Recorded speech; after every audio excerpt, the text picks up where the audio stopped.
प्रतिनिधि सभाका सम्माननीय सभामुख महोदय, राष्ट्रिय सभाका सम्माननीय अध्यक्ष महोदय, आधुनिक नेपालका प्रथम अर्थमन्त्री श्री सुवर्ण शमशेरबाट करिब 75 वर्ष अघि प्रारम्भ भएको मुलुकको आय र व्यय विवरण पेश गर्ने प्रणालीलाई निरन्तरता दिँदै यो सम्मानित सदनमा उभिँदा गौरवान्वित छु।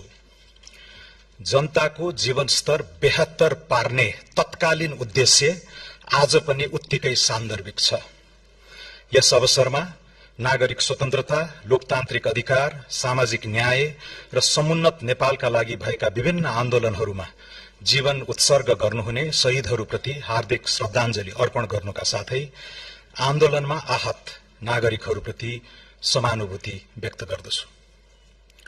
उत्तरदायी शासन, सदाचार र नागरिक सम्मानको पक्षमा उठेको परिवर्तनकामी युवा शक्तिको जागरणबाट स्थापित नयाँ राजनीतिक जगमा प्राप्त विपुल जनादेशले वर्तमान सरकारलाई असाधारण जिम्मेवारी सुम्पिएको छ। अर्थमन्त्रीका रूपमा मैले यसलाई केवल संवैधानिक औपचारिकताको रूपमा मात्र होइन, राज्यको चरित्र, शासकीय संस्कार र अर्थतन्त्रको स्वरूप फेर्ने दायित्वका रूपमा ग्रहण गरेको छु।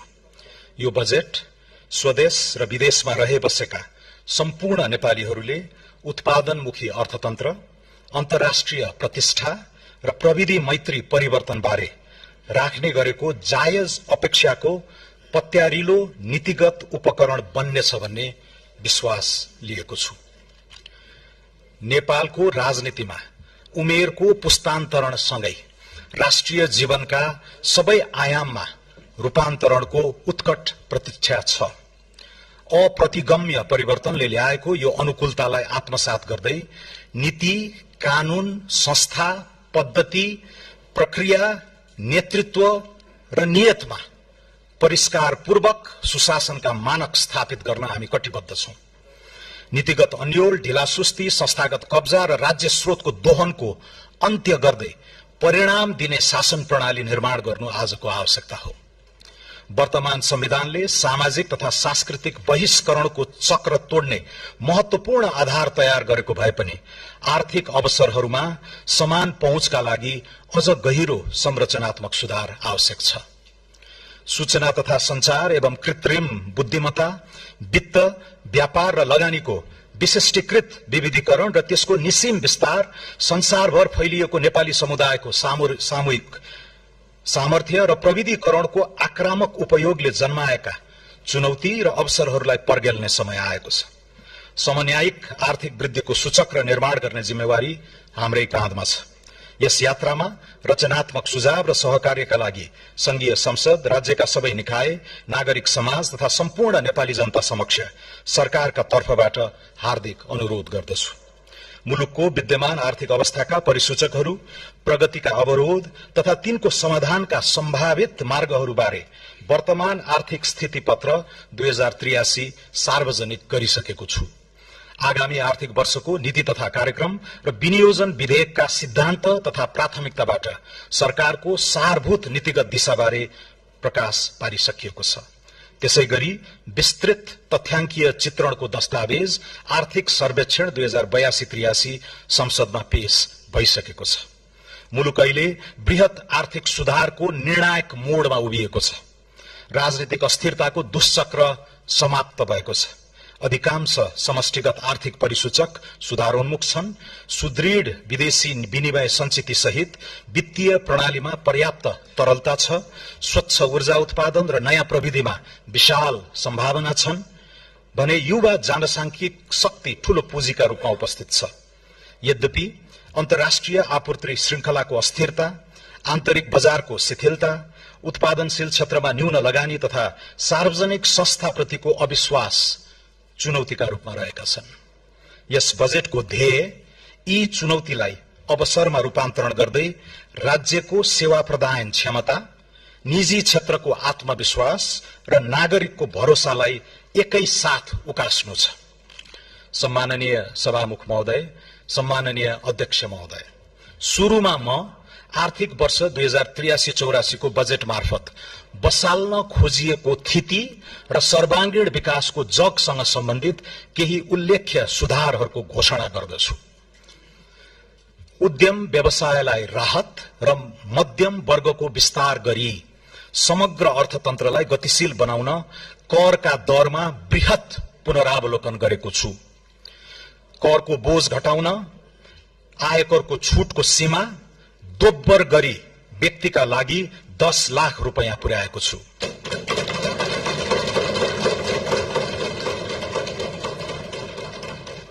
व्यक्तिगत आयकरको अधिकतम दरलाई 10% बिन्दुले घटाएको छु।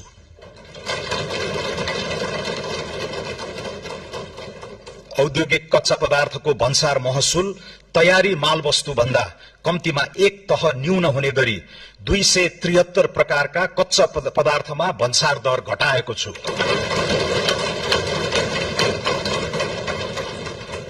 विद्यमान 11 तहको भन्सार दरलाई 7 तहमा सीमित गरेको छु।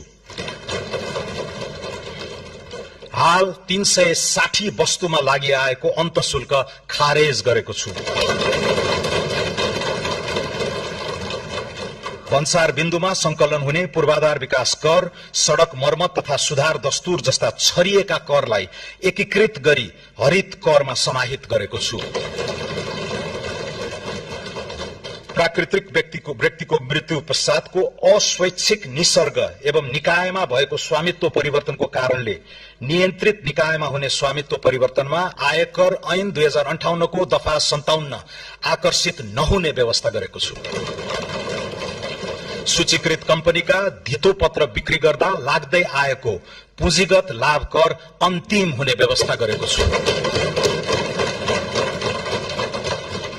डिजिटल भुक्तानीको माध्यमबाट उपभोक्ताले गर्ने खरिदमा बीजक जारी हुँदाकै समयमा मूल्य अभिवृद्धि करको 10% छुट पाउने व्यवस्था कार्यान्वयन गर्नेछौं। मूल्य अभिवृद्धि कर फिर्ता गर्ने प्रणाली स्वचालित बनाउनेछौं। वस्तु वा सेवाको खरिद बिक्रीमा बीजक लिने दिने संस्कृति प्रोत्साहन गर्न लटरी जस्ता आकर्षक कार्यक्रम शुरू गरिनेछ। मूल्य अभिवृद्धि करमा बहुदरको सान्दर्भिकता बारे अध्ययन गरी सुझाव पेश गर्न उच्चस्तरीय सुझाव समिति गठन गर्नेछौं। कर परिपालनलाई दण्ड होइन विकासको सहयात्री बनाउने नीति लिएका छौं। कानूनी अस्पष्टता र करदाताको अज्ञानताका कारण लामो समयदेखि सिर्जित कर विवादलाई निरूपण गरी व्यावसायिक वातावरण तयार गर्न कर छुट तथा सहुलियत सम्बन्धी विशेष योजना ल्याएको छु। सरकार वा करदाता पक्षबाट अदालत वा न्यायिक निकायमा पुगी विचाराधीन रहेको कर विवाद समाधान गर्न निर्धारित कर रकममा 1% थप गरी तोकिएको म्यादभित्र बुझाएमा मुद्दा फिर्ता लिई शुल्क, जरिवाना, थप दस्तुर, विलम्ब शुल्क वा ब्याज मिनाहा हुने व्यवस्था मिलाएको छु। नेपाल सरकारको विद्यमान बोझिलो संगठन संरचना अब चुस्त बन्नेछ। संघीय मन्त्रालयको संख्या 22 बाट 18 कायम भइसकेको परिप्रेक्ष्यमा विभाग, कार्यालय र दरबन्दी कटौतीबाट बचत हुने रकमलाई प्रशासनलाई दक्ष बनाउन उपयोग गर्ने नीति लिएको छु। 31 निकाय खारेजी, 6 निकाय मर्जर, 6 निकाय हस्तान्तरण तथा 18 निकायको पुनर्संरचना गर्दैछौं।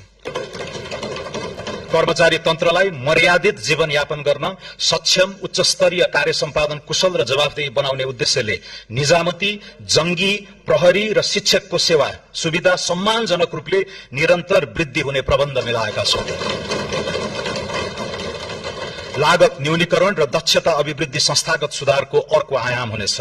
यसका लागि अभूतपूर्व मितव्ययिता र विनियोजन कुशलता कायम गर्दै साधारण खर्च नियन्त्रण गर्नेछौं। कार्यालय सञ्चालन खर्च उल्लेख्य रूपमा घटाएको छु। तालिम केन्द्र बाहिरका तालिम खर्च, क्यामेरा, टेलिभिजन लगायतका उपकरणमा विनियोजन हटाएको छु। विभिन्न कोष खडा गरी सुविधा दिने प्रचलन बन्द गर्नेछौं। सम्बन्धित संस्थानका पदाधिकारी र कर्मचारीलाई सो संस्थानबाट उत्पादित वस्तु तथा सेवा खरिदमा प्रदान गरिएका छुट हटाएको छु। गाविएका र खारेज भएका निकायको दरबन्दी मिलान र दायित्व व्यवस्थापन सम्बन्धी कार्य सम्पन्न नभएसम्मका लागि उक्त निकायलाई छुट्याएको रकम रोक्का गरेको छु। यी कदमबाट करिब 20 अर्ब बचत हुने प्रारम्भिक अनुमान छ। लगानी प्रवर्धन, आर्थिक सुधार र सहज सेवा प्रवाहको समुचित नीतिगत तथा कानूनी प्रबन्ध गरिनेछ। यसका लागि दर्जनौं ऐन, नियम, कार्यविधि र निर्देशिकाको निर्माण, प्रतिस्थापन वा परिमार्जन गर्नेछौं। यसअघि नै घोषणा गरिएका 15वटा कानून तुरन्त खारेज गर्न केही नेपाल ऐन संशोधन विधेयक संसदमा प्रस्तुत गर्नेछौं। कम्पनी कानूनमा संशोधन गरी स्वार्थको द्वन्द्व र विवरण खुलासा लगायतका विषयमा स्पष्टता कायम गर्दै कम्पनी खारेजी प्रक्रियालाई सहज बनाउनेछौं। थप मुलुकसँग विदेशी लगानी संरक्षण र दोहोरो कर मुक्ति सम्झौता गर्नेछौं। दामासाही सम्बन्धी ऐन 2063 मा संशोधन गरी उपभोक्ता, लघु, साना तथा मझौला उद्योगका समेत वित्तीय समस्या समाधान गर्नेछौं। लगानी प्रवर्धनका लागि सीमित दायित्वको साझेदारी कानून तर्जुमा गर्नेछौं, जसबाट एन्जल इन्भेस्टमेन्टलाई भेन्चर क्यापिटल तथा प्राइभेट इक्विटी फण्डमा लगानी गर्न प्रोत्साहन हुनेछ। नेपाली नागरिकले विदेशमा लगानी गर्न पाउने व्यवस्थालाई सहज बनाउनेछौं। औद्योगिक व्यवसाय ऐन संशोधन गरी उद्योगको क्षमता वृद्धि, स्वामित्व परिवर्तन, पुँजी वृद्धि लगायतका विषयमा उद्योग विभागलाई जानकारी मात्र गराए पुग्ने व्यवस्था गर्नेछौं।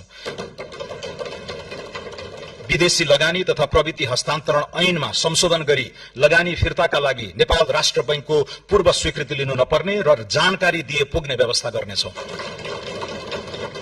वैदेशिक लगानीको दायराभित्र कन्भर्टेबल उपकरणहरू, परियोजना आबद्ध फन्डिङ लगायत अन्य हाइब्रिड उपकरणलाई समेट्नेछौं। वैदेशिक लगानीको स्वचालित स्वीकृति प्रक्रियामा पूर्व स्वीकृतिको व्यवस्था हटाउनेछौं। विदेशमा सेवा शुल्क, भुक्तानी, रोयल्टी र प्रविधि बापतको रकम पठाउने प्रक्रिया सरल बनाउनेछौं। उधारो असुली सम्बन्धी कानून व्यवस्था गर्नेछौं। बौद्धिक सम्पत्ति संरक्षण सम्बन्धी कानून छिट्टै निर्माण गर्नेछौं। विगतको समग्र आर्थिक गतिविधिलाई विश्लेषण गरी व्यक्ति तथा व्यवसायीको साख मूल्याङ्कनका आधारमा कर्जा दिन सक्ने व्यवस्था गर्नेछौं। व्यापारिक विवादको शीघ्र समाधानका लागि छुट्टै न्यायाधिकरण स्थापना गर्नेछौं। मेलमिलाप ऐनमा सुधार गर्नेछौं। गैर आवासीय नेपालीलाई धितो पत्रको दोस्रो बजारमा सहभागी गराउन विदेशी लगानी स्वीकृति, लगानीको लेखाङ्कन, नाफा फिर्ता र पुँजीगत लाभ कर सम्बन्धी कानूनी व्यवस्थामा परिमार्जन गर्नेछौं। मुलुकी देवानी संहिता 2074 मा संशोधन गरी नेपालमा लगानी गर्ने विदेशी लगानीकर्ता, अन्तर्राष्ट्रिय संघ संस्था, बहुराष्ट्रिय कम्पनीका शाखा वा आवास प्रयोजनका लागि जम्मा एकाइको 25% भन्दा नबढ्ने गरी आवास क्षेत्रका भवन वा सरकारले तोकेको स्थानमा अपार्टमेन्ट दीर्घकालीन लीजमा लिन सक्ने व्यवस्था गर्नेछौं। साना तथा मझौला उद्योगीलाई वित्तीय पहुँच सुनिश्चित गर्न फर्स्ट लस रिकभरी हुने गरी कर्जा सुरक्षण गर्नेछौं। कार्यगत सुधारको आक्रामक श्रृंखला शुरू गरी पुँजीगत खर्चको गति र लय फेर्न प्रतिबद्ध छौं। खरिद प्रक्रियामा सुधार, रकमान्तर सहित स्रोत व्यवस्थापनमा लचकता, वैकल्पिक वित्त परिचालन एवं आयोजना प्रमुखको स्थिरता सुनिश्चित गरी तोकिएको लागत र समयमै आयोजना सम्पन्न गर्न मिशन मोडमा काम गराउनेछौं। चालू आर्थिक वर्षभित्रै विकास आयोजना सम्बन्धी सनसेट कानून संसदमा पेश हुनेछ।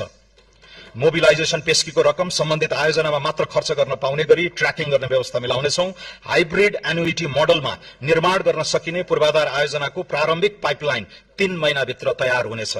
मध्यपूर्वको द्वन्द्वबाट इन्धन, बिटुमेन लगायत निर्माण सामग्रीमा भएको मूल्य वृद्धिबाट निर्माण व्यवसायीलाई परेको कठिनाईको सम्बोधन गर्नेछौं। सफा शहर, सहज यातायात र सुरक्षित सड़क चलायमान अर्थतन्त्रको अभिन्न अंग बनाउनेछौं। सड़क यातायात, खानेपानी, सरसफाई र आर्थिक पहुँच पूर्वाधारलाई एकीकृत रूपमा विकास गर्नेछौं। आगामी 5 वर्षभित्र सबै जिल्ला सदरमुकाम जोड्ने सड़क तथा पुलको स्तरोन्नति गर्नेछौं। यात्रा सुरक्षा र सड़क स्तर सुधार गरी दुर्घटनाबाट हुने मानवीय क्षतिलाई न्यूनीकरण गर्नेछौं। विकास र वातावरण बीच द्वन्द्व होइन, सामञ्जस्य स्थापित गर्नेतर्फ सरकार सचेष्ट रहनेछ। यसका लागि वातावरण संरक्षण ऐन 2076 र वन ऐन 2076 परिमार्जन गरिनेछन्। स्वीकृत वातावरणीय प्रभाव मूल्याङ्कन प्रतिवेदनमा उल्लेखित वनको क्षेत्रफल वा कटान हुने रुखको संख्या घटेको अवस्थामा पूरक वातावरणीय प्रभाव मूल्याङ्कन गर्न नपर्ने व्यवस्था गर्नेछौं। वन क्षेत्रको स्वीकृति र रुख कटानको आदेशसम्मका निर्णयको बहुश्रृङ्खलालाई उल्लेख्य रूपमा घटाउनेछौं। नवीन एवं वैकल्पिक वित्तीय उपकरणको प्रबन्ध मार्फत सरकारको वित्तीय चाप घटाइनेछ। यस क्रममा सरकारको ब्यालेन्स शीट बाहिरबाट नै पुँजी परिचालन गरी सार्वजनिक लगानी एवं प्रविधि भित्र्याउन नयाँ वित्तीय उपकरण प्रस्ताव गरेको छु। पूर्वाधारमा निजी लगानी परिचालन गर्न वैकल्पिक विकास वित्त कोष सम्बन्धी कानून प्रतिनिधि सभाबाट पारित भइसकेको छ। अन्तर्राष्ट्रिय बजारमा नेपाली मुद्रामै अफशोर बन्ड शीघ्र जारी हुनेछ।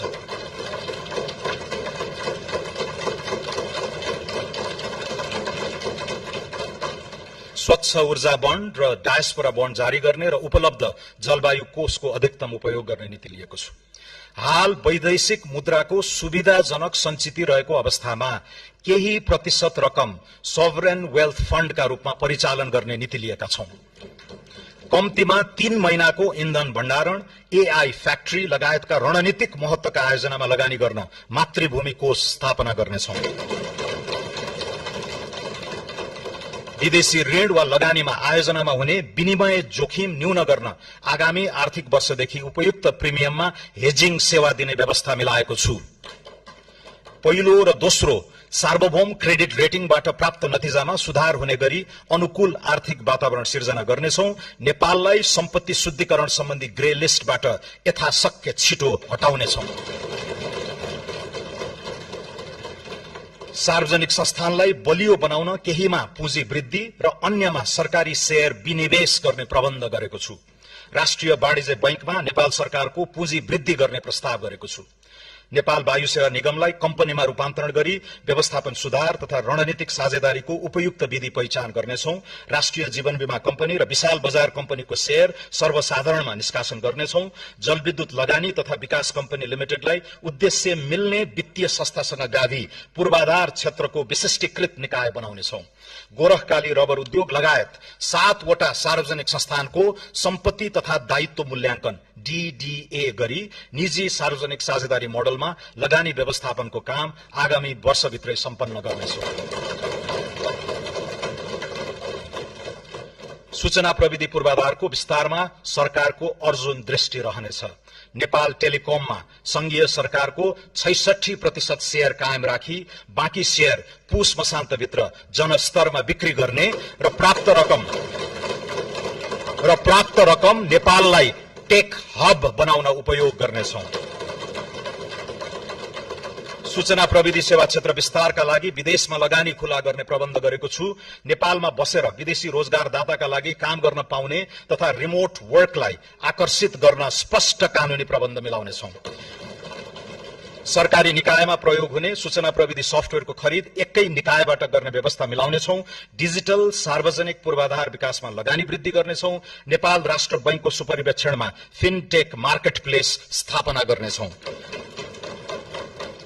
नागरिक एपमा दर्जनौं सरकारी सेवाहरू आबद्ध हुनेछन्। नेपाललाई एआई आर्टिफिशियल इन्टेलिजेन्सको युगमा आत्मविश्वासका साथ प्रवेश गराउन विशेष पहल सुरु गरेका छौं। काठमाडौँको सिउचाटारमा देशकै पहिलो सार्वभौम एआई कम्प्युट केन्द्र स्थापना गर्नेछौं। हजारौं एआई प्रोसेसिङ युनिट खरिद गरी एआई उद्यमी र स्टार्टअपलाई सहुलियतपूर्ण कम्प्युट क्षमता उपलब्ध गराउनेछौं। स्वच्छ जलविद्युत ऊर्जालाई उच्च मूल्यको एआई कम्प्युट सेवामा रूपान्तरण गर्ने प्रस्ताव गरेको छु। नेपालको विद्यमान अपार ऊर्जा शक्तिलाई कृत्रिम बुद्धिमत्ताको विकासमा प्रयोग गरी सिपयुक्त रोजगारी, डिजिटल निर्यात र एआईमा आधारित आर्थिक रूपान्तरणको जग निर्माण हुने विश्वास गरेको छु। आगामी आर्थिक वर्ष एआई को क्षेत्रमा अन्तर्राष्ट्रिय ख्याति बनाइरहेका कम्तीमा 15 जना नेपाली शोधकर्तालाई प्रतिष्ठित फेलोशिप प्रदान गरी नेपाल फर्केर योगदान गर्न आमन्त्रित गर्नेछु।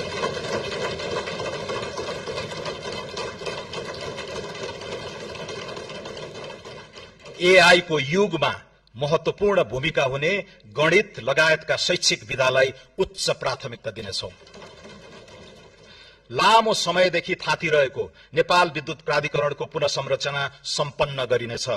नेपाल विद्युत प्राधिकरणलाई विद्युत उत्पादन, प्रसारण र वितरण तथा व्यापारका लागि 3 छुट्टा छुट्टै कम्पनीमा विभाजन गर्नेछौं।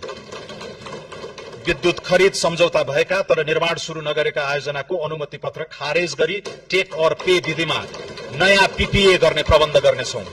10 मेगावाट भन्दा कम क्षमताका विद्युत आयोजनाको तत्काल पीपीए गर्नेछौं। सुक्खायाममा घटाघटमा विद्युत खरिद दर निर्धारण गरी खरिद सम्झौता गर्ने व्यवस्था मिलाउनेछौं।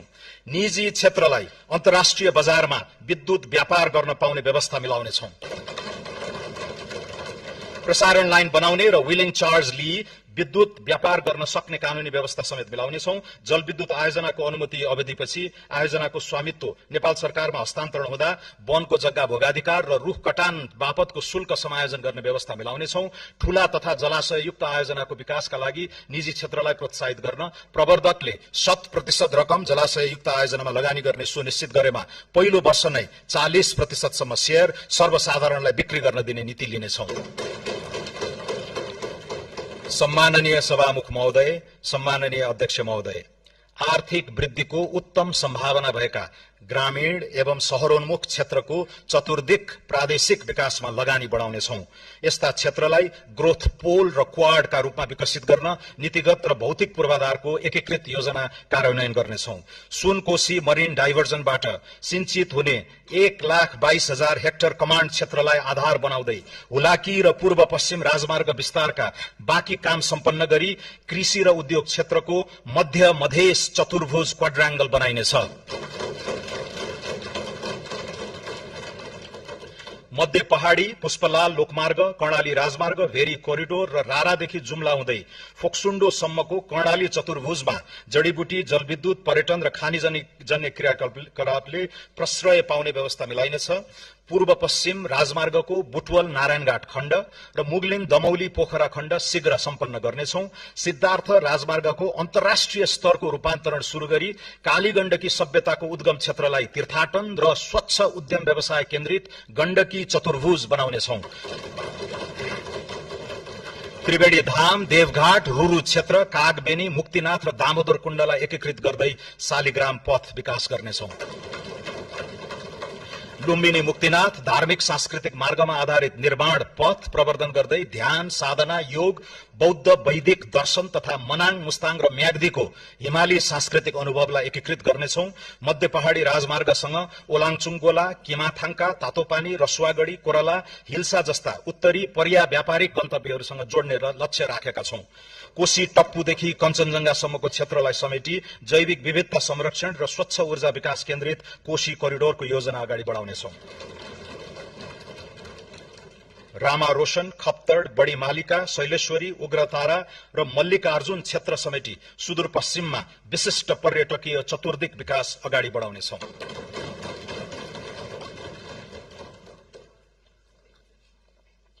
भिजन काठमाडौँ 2040 को दीर्घकालीन योजना कार्यान्वयन शुरू गर्नेछौं। काठमाडौँ उपत्यकाको समग्र शहरी सेवा व्यवस्थापनका लागि अन्डरपास, फ्लाइओभर, इन्टरसेक्सन सुधार, नदी कोरिडोरको पूर्वाधार, पार्क निर्माण, फोहोर मैला व्यवस्थापन, युटिलिटी डक्ट, विद्युतीय तार भूमिगत गर्ने सहितको एकीकृत पूर्वाधार बनाउनेछौं।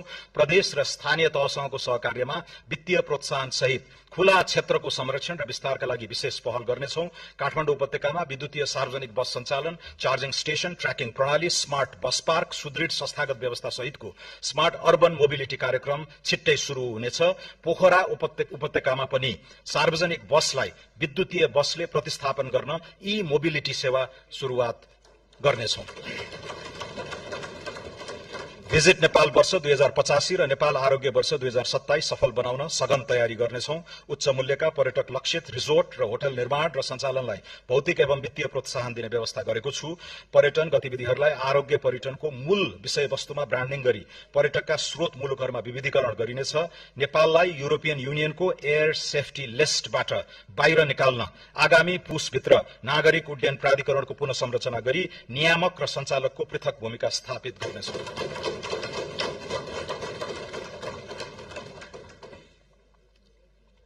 कृषि क्षेत्रको पुनरुत्थान सरकारको शीर्ष प्राथमिकतामा रहेको छ। कृषि उत्पादन, प्रशोधन, वितरण र बजारीकरणको सम्पूर्ण इकोसिस्टममा सुधार गर्नेछौं। व्यावसायिक कृषकलाई आकर्षित गर्ने र कृषिमा उत्पादकत्व वृद्धि गर्न प्रोत्साहित गर्ने नीति लिई कृषिलाई सम्मानजनक र लाभमुखी व्यवसायका रूपमा रूपान्तरण गर्नेछौं। न्यूनतम 2 करोडसम्म कृषि तथा पशुजन्य उत्पादनका लागि प्रारम्भिक पुँजी लगानी गर्ने कृषकलाई सरकारले 40% सम्म प्रोत्साहन अनुदान उपलब्ध गराउने पाइलट कार्यक्रमको तयारी गरेको छु। उत्पादन सुरु भएको मितिबाट लगातार 4 वर्षसम्म यस्तो अनुदान वार्षिक 10% का दरले शोध भर्ना हुनेछ। वास्तविक कृषकलाई उन्नत बिउ, मल, सिंचाई, विद्युत तथा कृषि बीमामा सहयोग उपलब्ध गराउँदै कृषि अनुदानको दुरुपयोग रोक्नेछौं। कृषि र पशु बीमामा 80% सम्म प्रिमियम अनुदान उपलब्ध गराउँदै अन्य अनुदान क्रमशः हटाउँदै लैजाने दिशा तय गरेको छु। ठूला र निर्माणाधीन सिंचाई आयोजनाहरू यसै आर्थिक वर्षभित्र सम्पन्न हुने गरी स्रोत व्यवस्था गरेको छु। देशभर साना तथा मझौला सिंचाई आयोजना विस्तार गर्न नेपाल सरकारको लगानीमा च्यालेन्ज फण्ड स्थापना गरी स्थानीय तहलाई प्रतिस्पर्धा गराउने व्यवस्था मिलाउनेछौं। किसानबाट सिधै कृषि उपज खरिद गर्दा सहुलियतपूर्ण ऋण, ब्याज, अनुदान जस्ता सहुलियत उपलब्ध गराउने नीति लिएको छु। दुर्गम क्षेत्रमा स्थापना हुने र अर्ग्यानिक, उच्च मूल्य र बौद्धिक सम्पत्ति युक्त जीआई वस्तुको प्रशोधन गर्ने उद्योगलाई उत्पादन र ब्रान्डिङमा सहयोग उपलब्ध गराउनेछौं।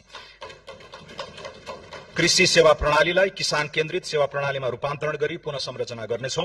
वर्षैभरि कृषि प्राविधिक सेवा, डिजिटल कृषि सूचना तथा निजी सेवा प्रदायक मार्फत कृषकको घर दैलोमै कृषि सेवा पहुँच विस्तार गर्न प्रत्येक स्थानीय तहमा आवश्यक प्राविधिक जनशक्ति परिचालन गर्नेछौं। देशभरिका कृषि अनुसन्धान तथा विकास केन्द्रहरूलाई पुनरुत्थान गरी उन्नत बिउ विकास, स्थानीय हावापानी अनुकूलको जात, कृषि जैविक प्रविधि तथा उत्पादकत्व वृद्धि केन्द्रित अनुसन्धानलाई प्राथमिकतामा राखेको छु। कृषि उपजको उचित मूल्य सुनिश्चितता, किसान र क्रेता बीच करार, अनुदान तथा नियमन सहितको कानूनी व्यवस्था गर्न कृषि विधेयक संसदमा शीघ्र पेश गर्नेछौं। वन तथा प्राकृतिक स्रोतलाई संरक्षणको सीमित दायराबाट बाहिर निकाली हरित औद्योगिकीकरण, रोजगारी सिर्जना र आयात प्रतिस्थापनको आधार बनाउनेछौं। दिगो काठ उत्पादन, वनमा आधारित उद्योग, जडीबुटी तथा गैर काष्ठ वन पैदावारको प्रशोधन र हरित उद्यम प्रवर्धन गर्नेछौं।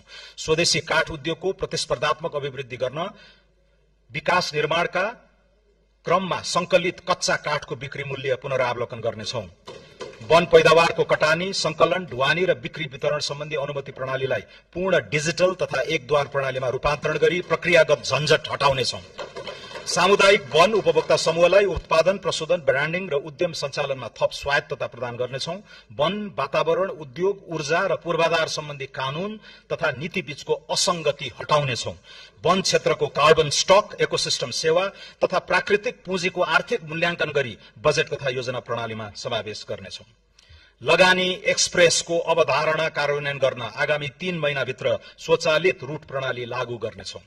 कम्पनी र उद्योग दर्ता, वित्तीय सेवा, कर प्रणालीमा सहभागिता, भिसा आवेदनसम्मका सबै सेवा आबद्ध गरी सूचना प्राप्ति, अनुपालना प्रतिवेदन र जोखिममा आधारित परीक्षण हुने व्यवस्था गर्नेछौं। लगानी बोर्डबाट स्वीकृत भएका परियोजनामा पुनः अन्य निकायबाट स्वीकृति लिनु नपर्ने कानूनी व्यवस्था गर्नेछौं। स्वीकृत परियोजनाको लगानी सम्बद्ध अध्ययन अनुसन्धानका लागि लगानी भिसा उपलब्ध गराउनेछौं। शेयर हस्तान्तरण, कर चुक्ता, सम्पत्ति मूल्याङ्कन, ऋण भुक्तानी, लाभांश वितरण र लिक्विडेशन प्रक्रियालाई सरल बनाई लगानी र मुनाफा फिर्ता सहज बनाउनेछौं। उद्योग र औद्योगिक नवप्रवर्तनमा सरकार दत्तचित्त रहनेछ। गुणस्तरीय औद्योगिक पूर्वाधार विस्तार गर्ने नीति अनुरूप मोतीपुर र मयूर धाप जस्ता औद्योगिक क्षेत्र निजी क्षेत्रले निर्माण र सञ्चालन गर्नेछन्। 5 खाल विशेष आर्थिक क्षेत्रमा महिला उद्यमीलाई प्राथमिकता दिनेछौं।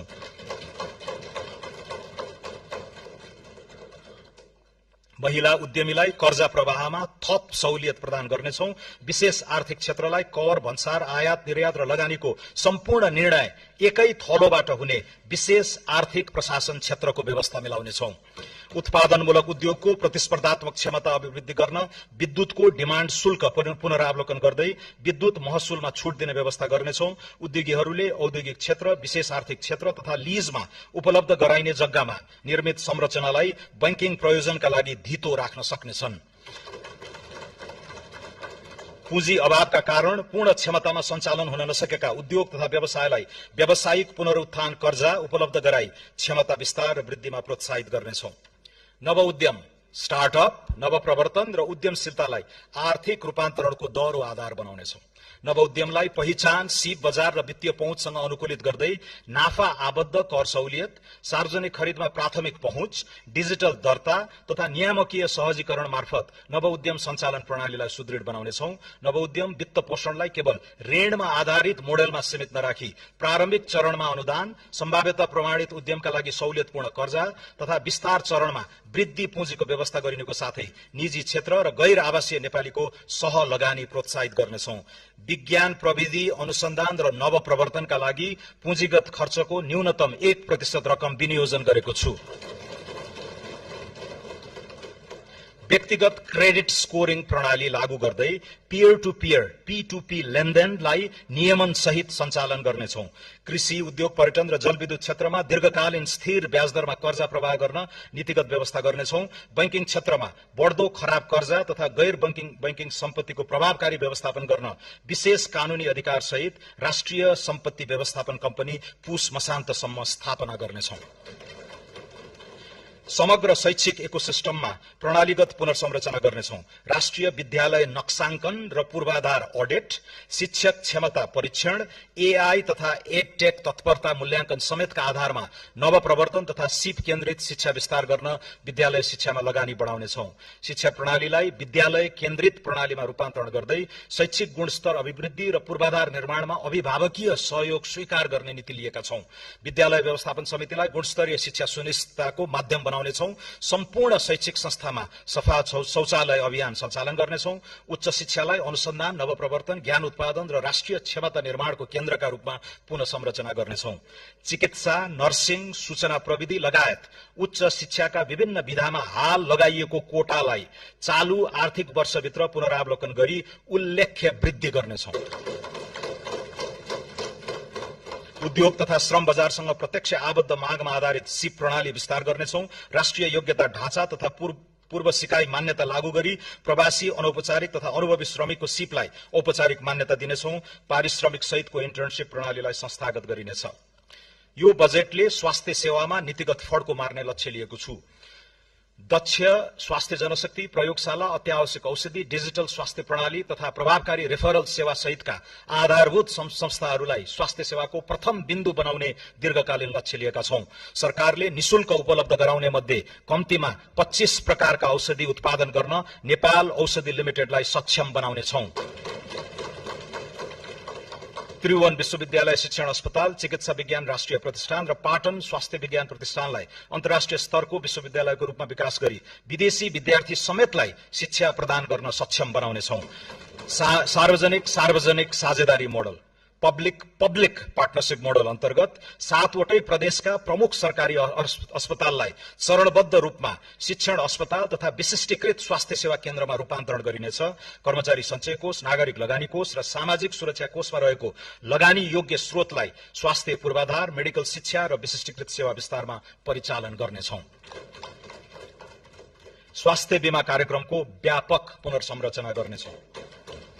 छरिएर रहेका सामाजिक स्वास्थ्य सुरक्षा कार्यक्रम र स्वास्थ्य सम्बन्धी दायित्वलाई एकीकृत गर्दै एकल भुक्तानी विधि अपनाउनेछौं। स्वास्थ्य बीमाको सर्वव्यापीकरणबाट आगामी 3 वर्षमा 90% नेपाली स्वास्थ्य बीमाको दायरामा आउने र व्यक्तिगत उपचार खर्चमा उल्लेख्य कटौती हुने अपेक्षा राखेका छौं। राष्ट्रिय ट्रमा नीति तर्जुमा गरी सड़क दुर्घटना र आकस्मिक ट्रमाबाट हुने जनधनको क्षति न्यूनीकरण गर्नेछौं। आगामी 5 वर्षभित्र स्मार्ट वितरण प्रणालीबाट 24 घण्टा स्वच्छ पिउने पानी सुनिश्चित गर्नेछौं। आगामी 3 वर्षभित्र 65% र 5 वर्षभित्र 100% नागरिकलाई सुरक्षित र स्वच्छ खानेपानी सेवा उपलब्ध गराउनेछौं। खानेपानी आपूर्तिको गुणस्तर, शुल्क संरचना तथा सेवा दायित्व सुनिश्चित गर्न नियमन प्रणाली सुदृढ पार्नेछौं। काठमाडौँ उपत्यकामा दिगो खानेपानी सेवा सुनिश्चितताको लागि विद्यमान महसुल संरचनाको पुनरावलोकन गर्नेछौं। काठमाडौँ उपत्यका खानेपानी व्यवस्थापन बोर्ड, काठमाडौँ उपत्यका खानेपानी लिमिटेड, आयोजना कार्यान्वयन निर्देशनालय र खानेपानी तथा सरसफाई सेवा महसुल निर्धारण आयोगलाई गाभी एउटै संरचना बनाउनेछौं। सामाजिक सुरक्षा प्रणालीलाई थप न्यायोचित र लक्षित बनाउनेछौं। आर्थिक रूपमा सक्षम नागरिकलाई सामाजिक सुरक्षा भत्ता स्वैच्छिक रूपमा त्याग्न सक्नेले छोडौं, नसक्नेलाई जोडौं भन्ने राष्ट्रिय अभियान सञ्चालन गर्नेछौं।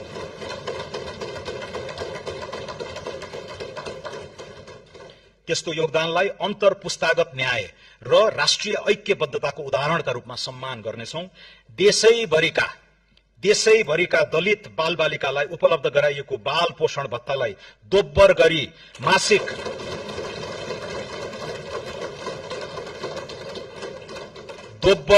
मासिक 1000 रुपैयाँ बनाएको छु।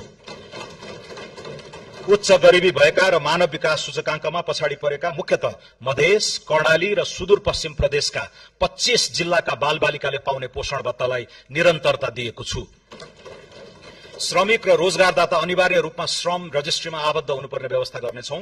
यसबाट सुरक्षा गार्ड र घरायसी कामदारका अतिरिक्त निर्माण, कृषि, आतिथ्य, ढुवानी तथा औद्योगिक श्रमिक आपूर्ति गर्न इजाजत प्राप्त संस्थाले प्रदान गर्ने बीमा, आवास र डिजिटल गुनासो व्यवस्थापन जस्ता सेवाको मापदण्ड निर्धारण हुनेछ।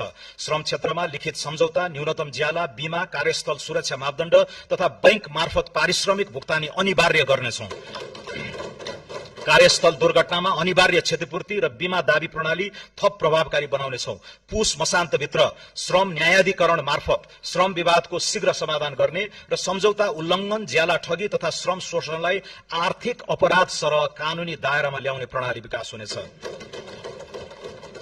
अनौपचारिक र असंगठित क्षेत्रमा कार्यरत श्रमिकलाई सामाजिक सुरक्षा प्रणालीमा आबद्ध गर्न विशेष अभियान सञ्चालन गर्नेछौं। पुँजी बजारलाई मर्यादित र लगानी मैत्री बनाउन नियामकको क्षमता अभिवृद्धि, प्रविधि मैत्री कारोबार प्रणाली र लगानीकर्ता संरक्षण संयन्त्र सुदृढ गर्नेछौं। नेपाल स्टक एक्सचेन्जको पुनः संरचना अघि बढाई इन्ट्राडे, शर्ट सेलिङ र डेरिभेटिभ जस्ता उपकरणको चरणबद्ध सुरुवात गर्नेछौं। शेयर कर्नरिङ, इनसाइडर ट्रेडिङ जस्ता पुँजी बजारमा हुने अवांछित गतिविधि विरुद्ध शून्य सहनशीलताको नीति लिनेछौं। नेपालको धितोपत्र बजारमा सूचीकृत कम्पनीलाई तोकिएको प्रक्रिया पूरा गरी विदेशी धितोपत्र बजारमा सूचीकृत हुने गरी ग्लोबल डिपोजिटरी रिसिट जारी गर्न सक्ने व्यवस्था मिलाउनेछौं। सौम्य शक्तिको विस्तार गर्दै डायस्पोराको सिप, पुँजी र सञ्जालको सदुपयोग गर्नेछौं। प्रवासमा रहेका नेपाली नागरिकलाई लोकतान्त्रिक प्रक्रियामा आबद्ध गराई उनीहरूको मताधिकार सुनिश्चित गर्न कानूनी, प्राविधिक तथा प्रशासनिक पूर्वाधार तयारी गर्नेछौं। भिसा प्रणालीमा व्यापक सुधार गरी लगानी मैत्री अध्यागमन व्यवस्थापन गर्न नयाँ विधेयक संसदमा पेश गर्नेछौं। अति कम विकसित मुलुकको राष्ट्रसंघीय दर्जाबाट निस्कन हाल न्यूनतम योग्यता पुगेको भए पनि अर्को 2 वर्ष घनीभूत आर्थिक, सामाजिक, राष्ट्रिय पुनर्जागरणको आडमा नेपालको स्तरोन्नति गराउने निर्णय गरेका छौं। त्यस्तो स्तरोन्नति अप्रतिगम्य होस् भन्ने चाहेका छौं। राजनीतिक प्रणालीमा पारदर्शिता र उत्तरदायित्वको बलियो आधार निर्माण गर्नेछौं। स्वस्थ लोकतान्त्रिक प्रतिस्पर्धालाई संस्थागत गर्न राष्ट्रिय मान्यता प्राप्त राजनीतिक दलहरूलाई पछिल्लो आम निर्वाचनमा प्राप्त मतको आधारमा सरकारी अनुदान दिने बारे बृहत राजनीतिक बहस गराउनेछौं। यसरी उपलब्ध हुन सक्ने अनुदानको लेखा परीक्षण महालेखा परीक्षकले गर्ने व्यवस्था मिलाइनेछ। प्रमाणमा आधारित नीति निर्माण, कार्यान्वयन र अनुगमनलाई प्रभावकारी बनाउनेछौं। शैक्षिक गुणस्तर परीक्षण केन्द्र, कृषि तथ्याङ्क प्रणाली तथा नेपाल राष्ट्र बैंक अन्तर्गत रहेको उपभोक्ता मूल्य सूचकाङ्क सम्बन्धी तथ्याङ्क प्रणाली लगायतलाई राष्ट्रिय तथ्याङ्क कार्यालय अन्तर्गत एकीकृत गरिनेछ। त्यसैगरी नीति अनुसन्धान प्रतिष्ठानलाई राष्ट्रिय योजना आयोग अन्तर्गत राखी सरकारको दीर्घकालीन सोच र नीति निर्माण गर्न सक्षम निकाय बनाउनेछौं। सम्माननीय सभामुख महोदय, सम्माननीय अध्यक्ष महोदय, अब म क्षेत्रगत कार्यक्रम र विनियोजन प्रस्तुत गर्दछु।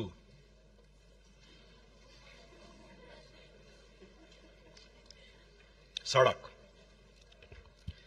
आगामी आर्थिक वर्ष करिब 1000 किलोमिटर सडक कालोपत्रे र 275 वटा सडक पुल निर्माण हुनेछ। 1028 किलोमिटर लामो पूर्व पश्चिम राजमार्गलाई 4 लेनमा स्तरोन्नति गर्ने कार्य 5 वर्षभित्र सम्पन्न गर्नेछौं। यसै वर्ष कमला कञ्चनपुर र नारायणगढ बुटवल सडक खण्ड स्तरोन्नति कार्य सम्पन्न हुनेछ। आगामी वर्ष काकडभिट्टा लौकही, कमला बागमती, बुटवल गोरुसिंगे र धानखोला लमही खण्ड अन्तर्गत 80 किलोमिटर सडक स्तरोन्नति गर्नेछौं। बागमती पथलया, नारायणगढ हेटौँडा र गोरुसिंगे चन्द्रौटा खण्डको स्तरोन्नति शुरू गर्नेछौं। पकली कञ्चनपुर, चन्द्रौटा धानखोला र कोवलपुर गड्डा चौकी सडक खण्डको स्तरोन्नतिको अध्ययन सम्पन्न गर्नेछौं। पूर्व पश्चिम राजमार्गको लागि रु 37 अर्ब 46 करोड विनियोजन गरेको छु। काठमाडौँ तराई मधेस द्रुत मार्गमा आगामी वर्ष 40 वटा पुल र 5.4 किलोमिटर सुरुङ निर्माण सम्पन्न गर्नेछौं। द्रुत मार्गको लिंक रोड निर्माण शुरू गर्नेछौं। यस मार्गको लागि रु 17 अर्ब 64 करोड विनियोजन गरेको छु। हुलाकी राजमार्ग आगामी 3 वर्षभित्र निर्माण सम्पन्न गर्नेछौं। यस अन्तर्गत घना बस्ती भएको स्थानबाट राजमार्ग चौडा गर्ने कार्य शुरू गर्दै 8 वटा सडक पुल निर्माण सम्पन्न गर्नेछौं। यस राजमार्गको लागि रु 4 अर्ब 65 करोड विनियोजन गरेको छु। कर्णाली राजमार्ग अन्तर्गत सुर्खेत जुम्ला गमगढी सड़कको स्तरोन्नतिको लागि रु 1 अर्ब बजेट व्यवस्था गरेको छु। पुष्पलाल मध्य पहाड़ी राजमार्गको निर्माण आगामी 3 वर्षभित्र सम्पन्न गर्नेछौं। यस अन्तर्गत 65 किलोमिटर सड़क स्तरोन्नति र 5 वटा पुल निर्माण सम्पन्न गर्न रु 2 अर्ब 16 करोड़ विनियोजन गरेको छु। मदन भण्डारी राजमार्ग अन्तर्गत 25 किलोमिटर सड़क कालोपत्री गर्न र पुल निर्माण गर्न रु 1 अर्ब 46 करोड़ विनियोजन गरेको छु। आगामी 3 वर्षभित्र मुख्य राजमार्ग तथा रणनीतिक सड़कमा निर्माणाधीन पुल सम्पन्न गर्नेछौं। राष्ट्रिय राजमार्गमा पर्ने 40 वटा ठूला पुल निर्माण तथा स्तरोन्नति सम्पन्न गर्नेछौं। राष्ट्रिय राजमार्ग तथा रणनीतिक सड़क पुल, विशेष महत्वका पुल र स्थानीय सड़क पुलका लागि रु 9 अर्ब 87 करोड़ विनियोजन गरेको छु। पृथ्वी राजमार्ग अन्तर्गत तनहुको आबु खैरेनीदेखि पोखरासम्मको 4 लेन सड़क निर्माण शीघ्र सम्पन्न हुनेछ। मुगलिङ आबु खैरेनी खण्डको निर्माण कार्य शुरू गर्नेछौं। नागढुङ्गा मुगलिङ खण्ड अन्तर्गत 40 किलोमिटर सड़क स्तरोन्नति हुनेछ। नागढुङ्गा सुरुङ मार्ग आगामी साउनदेखि सञ्चालनमा ल्याउनेछौं। यी सड़क खण्डको लागि रु 6 अर्ब 55 करोड़ विनियोजन गरेको छु। कर्णाली कोरिडोरको 31 किलोमिटर कालोपत्रे एवं ग्राभेल गर्नेछौं। त्यस्तै कालीगण्डकी कोरिडोरको 21 किलोमिटर कालोपत्रे हुनेछ। कोशी कोरिडोरको उत्तरी खण्डको 15 किलोमिटर कालोपत्रे गर्नेछौं। यी 3 वटा कोरिडोरका लागि रु 6 अर्ब 25 करोड़ विनियोजन गरेको छु। गल्छी स्याफ्रुबेसी रसुवागढी सड़क खण्डलाई स्तरोन्नति गर्न रु 1 अर्ब 35 करोड़ विनियोजन गरेको छु। सिद्धार्थ राजमार्गको बुटवल पोखरा खण्ड द्रुत मार्गका रूपमा निर्माण कार्य प्रारम्भ गर्नेछौं। आगामी आर्थिक वर्षभित्र सिद्धबाबा सुरुङ मार्ग सम्पन्न हुनेछ। महाकाली कोरिडोरको दार्चुला टिंकर खण्डको ट्र्याक खोल्ने कार्यलाई विशेष प्राथमिकता दिएको छु।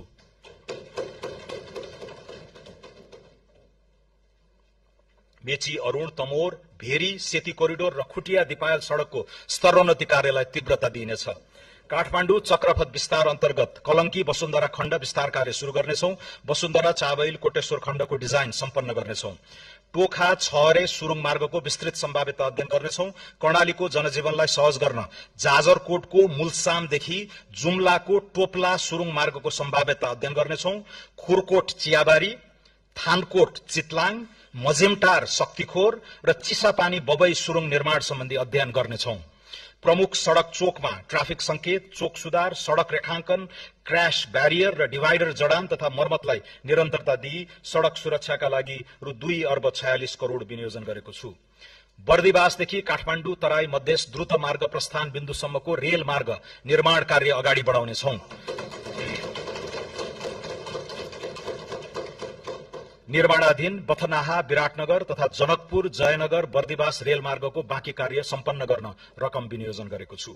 आगामी वर्षदेखि काठमाडौँ उपत्यका लगायतका प्रमुख शहरी सड़कको नियमित मर्मत सम्भार गरी धुलो मुक्त एवं खाल्टाखुल्टी मुक्त बनाउनेछौं। सड़कको राष्ट्रव्यापी मर्मत सम्भार अभियानका रूपमा सञ्चालन गर्न रु 28 अर्ब 52 करोड़ विनियोजन गरेको छु। राजमार्गका उच्च जोखिमयुक्त स्थानमा जलवायु अनुकूलित संरचना निर्माण गर्नेछौं। पहिरोका कारण राजमार्गमा हुने अवरोधलाई तत्काल हटाई सेवा सुचारू गर्न रु 3 अर्ब 17 करोड़ विनियोजन गरेको छु। महिलाहरूको सुरक्षित आवागमन सुनिश्चित गर्न सीसी क्यामेरा सहितको आधुनिक ब्लू बस सेवा सञ्चालन गर्न आवश्यक व्यवस्था मिलाउनेछौं।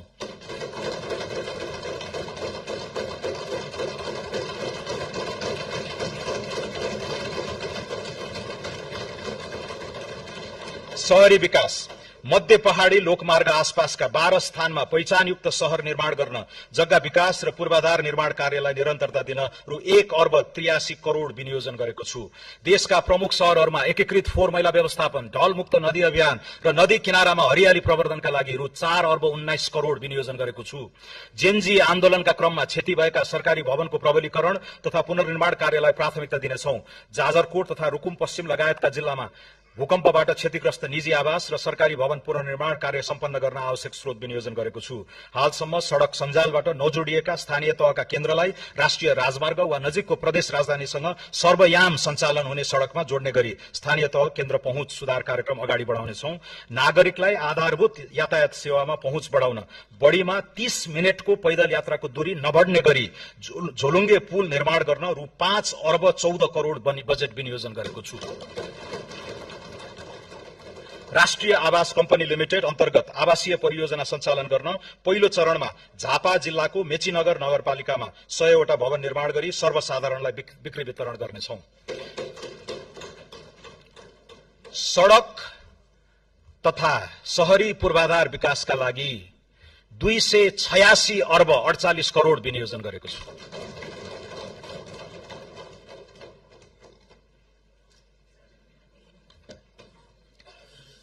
सम्माननीय सभामुख महोदय, सम्माननीय अध्यक्ष महोदय, खानेपानी तराई मधेसमा सुक्खा याममा हुने खानेपानीको चरम अभावलाई दिगो रूपमा समाधान गर्न समुदाय स्तरमा डीप बोरिङ सहितको खानेपानी प्रणालीको विकास गर्नेछौं। आर्सेनिक मुक्त तराई अभियान सञ्चालन गर्नेछौं। तराई मधेसमा अधुरा रहेका 280 वटा खानेपानी आयोजना सम्पन्न गर्न रु 2 अर्ब 50 करोड विनियोजन गरेको छु। आगामी आर्थिक वर्ष याङ्री र लार्के खोलाबाट मेलम्चीमा पानी पथान्तरणका लागि अध्ययन सम्पन्न गर्नेछौं। कीर्तिपुर, मध्यपुर थिमी, जोरपाटी, पेप्सिकोला, नागार्जुन र महालक्ष्मी लगायतका स्थानमा पाइप सञ्जाल विस्तारको कार्य थालनी गर्नेछौं। यस आयोजनाका लागि रु 7 अर्ब 26 करोड विनियोजन गरेको छु। शहरी क्षेत्रमा बिजुली, ढल तथा खानेपानी व्यवस्थापन एकीकृत रूपमा गर्नेछौं। दमक, धरान, इटहरी, वीरगञ्ज र हेटौडा लगायत प्रमुख शहर खानेपानी र ढल निर्माण तथा प्रशोधन कार्यक्रम सञ्चालन गर्न रु 2 अर्ब 34 करोड विनियोजन गरेको छु। उन्नत फिल्ट्रेशन प्रविधिको प्रयोग तथा राष्ट्रव्यापी पानी परीक्षण प्रयोगशाला सञ्जाल स्थापना गरी पानीको नियमित परीक्षण र क्यूआर कोडमा आधारित अनुगमन गर्नेछौं। काठमाडौँ उपत्यकाको सल्लागारी, कोडकु, धोबीघाट, गोकर्ण र हनुमान घाटमा दैनिक 7 करोड 27 लाख लिटरको फोहोर पानी प्रशोधन केन्द्रको निर्माण सम्पन्न गर्नेछौं। यस कार्यका लागि रु 3 अर्ब 46 करोड विनियोजन गरेको छु। उपत्यका बाहिर खाँदबारी, बेलौरी, टाउन बजार, बारपाक र त्रिशुली बजारमा ढल प्रशोधन केन्द्र सञ्चालनमा ल्याउनेछौं। खानेपानी तथा सरसफाईतर्फ रु 37 अर्ब 17 करोड विनियोजन गरेको छु। स्वच्छ ऊर्जा आगामी आर्थिक वर्ष जलविद्युत आयोजनाबाट 670 मेगावाट र सौर्य आयोजनाबाट 370 मेगावाट गरी 1040 मेगावाट राष्ट्रिय प्रसारण प्रणालीमा आबद्ध हुँदा कुल जडित क्षमता 5535 मेगावाट पुग्नेछ। 40 मेगावाट क्षमताको राहुघाट जलविद्युत आयोजनाको निर्माण यसै आर्थिक वर्षभित्र सम्पन्न गर्नेछौं। निर्माणाधीन तनहुँ जलाशययुक्त आयोजना, माथिल्लो मोदी ए, माथिल्लो मोदी, माथिल्लो त्रिशुली 3B र बुढीगंगा आयोजना निर्माणलाई तीव्रता दिनेछौं। 1061 मेगावाटको माथिल्लो अरूण, 828 मेगावाटको उत्तर गंगा, 210 मेगावाटको चैनपुर सेती, 99 मेगावाटको तामाकोशी 5 र 77 मेगावाटको घुन्साखोला आयोजनाको वित्तीय व्यवस्थापन गरी ठेक्का प्रक्रिया शुरू गर्नेछौं। 417 मेगावाटको नलगाड, 490 मेगावाटको अरूण 4 र 281 मेगावाटको नौमुरे आयोजनाको अध्ययन प्रक्रिया अगाडि बढाउनेछौं। कर्मचारी सञ्चय कोषका सञ्चयकर्ता समेतको लगानीमा 439 मेगावाटको वेतन कर्णाली जलविद्युत आयोजना निर्माणका लागि ठेक्का प्रक्रिया शुरू गर्नेछौं। 1200 मेगावाटको बुढी गण्डकी जलाशययुक्त आयोजना निर्माणका लागि अधिकार सम्पन्न प्राधिकरण मोडलमा निर्माण कार्य अगाडि बढाउनेछौं। 670 मेगावाटको दुधकोशी जलाशययुक्त आयोजनाको फाइनान्शियल क्लोजर सम्पन्न गरी ठेक्का प्रक्रिया शुरू गर्नेछौं। 900 मेगावाटको अरूण तेस्रो, 669 मेगावाटको तल्लो अरूण लगायत लगानी बोर्ड मार्फत निर्माण कार्य अगाडि बढाइएका करिब 3000 मेगावाट क्षमताका आयोजना विकास गर्न सरकारले आवश्यक सहजीकरण गर्नेछ। निर्माणाधीन प्रसारण लाइन तथा सबस्टेशन निर्माण सम्पन्न गर्न रु 70 अर्ब विनियोजन गरेको छु। हेटौडा ढल्केबर इनरुवा 400 केबी प्रसारण लाइन चालू आर्थिक वर्षभित्रै निर्माण सम्पन्न हुनेछ। 400 केबी का नयाँ खिम्ती 12 काठमाडौँ र हेटौडा रातमाटे लप्सीबेदी न्यू दमौली न्यू बुटवल प्रसारण लाइन निर्माण कार्यलाई तीव्रता दिनेछौं। अन्तर्देशीय तर्फ बुटवल गोरखपुर र इनरुवा पूर्णिया प्रसारण लाइन निर्माण कार्यलाई तीव्रता दिनेछौं। ढल्केबर मुजफ्फरपुर सीतामढ़ी, लम्की दोदोधरा बरेली, लमही लखनऊ, निजगढ मोतिहारी र चिलिमे हब केरुङ प्रसारण लाइनको अध्ययन सम्पन्न गरी निर्माण शुरू गर्नेछौं। कर्णाली कोरिडोर राष्ट्रिय प्रसारण लाइन निर्माणलाई तीव्रता दिनेछौं। राष्ट्रिय ग्रिड नपुगेका कर्णालीका स्थानीय तहमा विद्युतीकरणलाई तीव्रता दिनेछौं। ग्रीन हाइड्रोजनको व्यावसायिक उत्पादनको प्रारम्भ गर्न हेटौडामा 2.5 मेगावाट क्षमताको ग्रीन हाइड्रोजन प्लान्टलाई पाइलट परियोजनाको रूपमा कार्यान्वयन गर्नेछौं। सुक्खायामको पीक आवरमा हुने विद्युत अभावलाई सम्बोधन गर्न काठमाडौँ उपत्यकामा 100 मेगावाटको ब्याट्री एनर्जी स्टोरेज प्रणालीको कार्यक्रम प्रारम्भ गर्नेछौं। ग्रीन हाइड्रोजन उत्पादन कार्यलाई अगाडि बढाउन आवश्यक बजेटको व्यवस्था गरेको छु। ऊर्जा उत्पादन, प्रसारण र वितरण लाइन निर्माणका लागि रु 85 अर्ब 54 करोड विनियोजन गरेको छु। सिंचाई आगामी आर्थिक वर्ष थप 15,800 हेक्टर खेतीयोग्य जमिनमा सिंचाई सुविधा पुर्याउनेछौं। यसबाट खेतीयोग्य सिंचित जमिनको अनुपात 64% पुग्नेछ। नदी नियन्त्रणतर्फ 70 किलोमिटर तटबन्ध निर्माण र 210 हेक्टर जग्गा उकास गर्नेछौं। बबई सिंचाई आयोजना अन्तर्गत आगामी आर्थिक वर्ष 1066 हेक्टर जमिनमा सिंचाईको सुविधा पुर्याउनेछौं। राजापुर सिंचाई आयोजनाको पुनर्स्थापनाको कार्य अगाडि बढाइनेछ। भेरी बबई डाइभर्सन आयोजनाको हेडवर्क्स निर्माण कार्य सम्पन्न गर्नेछौं। यी आयोजनाका लागि रु 5 अर्ब 63 करोड विनियोजन गरेको छु। सिक्टा सिंचाई आयोजना अन्तर्गत बाँके पूर्व र पश्चिमतर्फ 5000 हेक्टर जमिनमा थप सिंचाई सुविधा पुर्याउनेछौं। यसका लागि रु 2 अर्ब 55 करोड विनियोजन गरेको छु। सुनकोशी मरिन डाइभर्जन आयोजनाको बाँध र विद्युत गृह निर्माणको लागि पुनः ठेक्का लगाई 4 वर्षभित्र सम्पन्न गर्ने गरी निर्माण कार्य शुरू गर्नेछौं। यस वर्ष यसका लागि 2 अर्ब 98 करोड विनियोजन गरेको छु। बागमती सिंचाई आयोजनाको स्तरोन्नति गरी सुनकोशी मरिन डाइभर्जन आयोजनाबाट थप हुने पानीको उपयोगबाट बारा, रौतहट, सर्लाही, महोत्तरी र धनुषा जिल्लाका 1,22,000 हेक्टर खेतीयोग्य जमिनमा सिंचाई सुविधा विस्तार गर्न रु 53 करोड विनियोजन गरेको छु।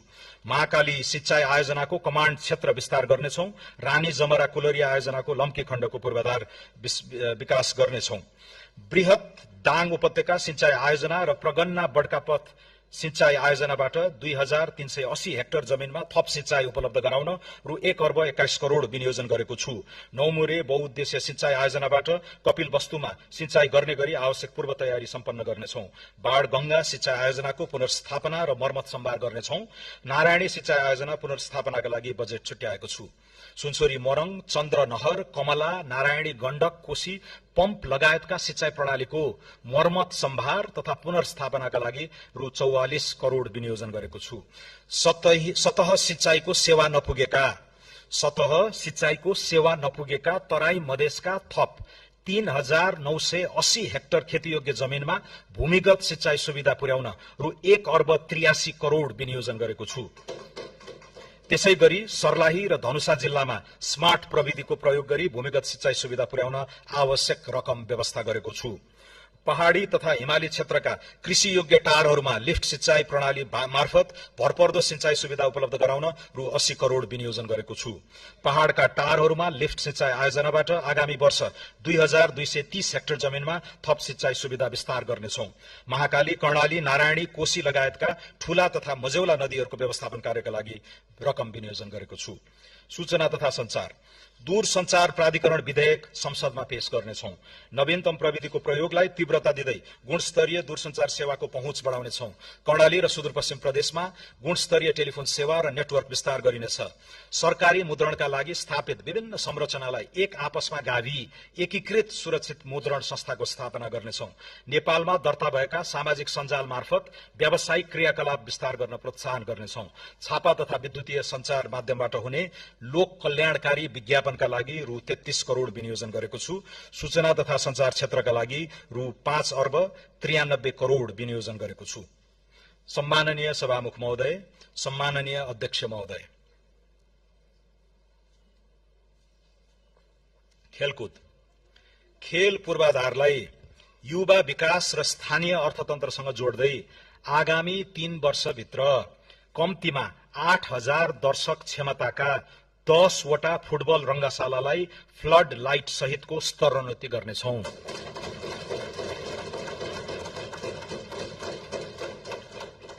प्रमुख 8 शहरमा 5 वर्षभित्र आधुनिक क्रिकेट रंगशाला निर्माण गर्नेछौं। विराटनगर, लाहान, काठमाडौँ, पोखरा, बुटवल, सुर्खेत र धनगढ़ीको फाप्लामा कम्तीमा 2000 क्षमताका इन्डोर मल्टिपर्पज स्टेडियम आगामी 3 वर्षभित्र निर्माण गर्नेछौं।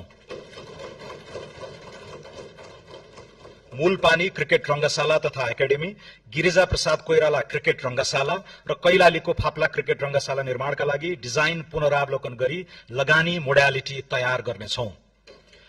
खेलकुदमा विशेष रुचि र क्षमता भएका विद्यार्थीलाई विद्यालयको आधारभूत तहदेखि छनौट गरी आवासीय सुविधा सहित तालिम दिने व्यवस्था मिलाउनेछौं।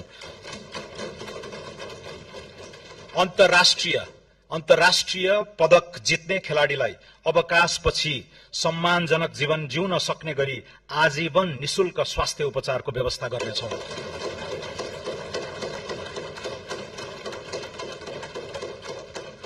सुर्खेतमा 10औं राष्ट्रिय खेलकुद सम्पन्न गर्न र मध्य प्रदेशमा प्रस्तावित 11औं राष्ट्रिय खेलकुदको लागि आवश्यक पूर्वाधार निर्माण गर्न रकम छुट्याएको छु। खेलकुद क्षेत्रको लागि रु 4 अर्ब 3 करोड़ विनियोजन गरेको छु। गुणस्तरीय शिक्षा। मुलुकभरका सामुदायिक विद्यालयहरूको पूर्वाधार आवश्यकताको म्यापिङ गर्नका लागि रु 1 अर्ब विनियोजन गरेको छु।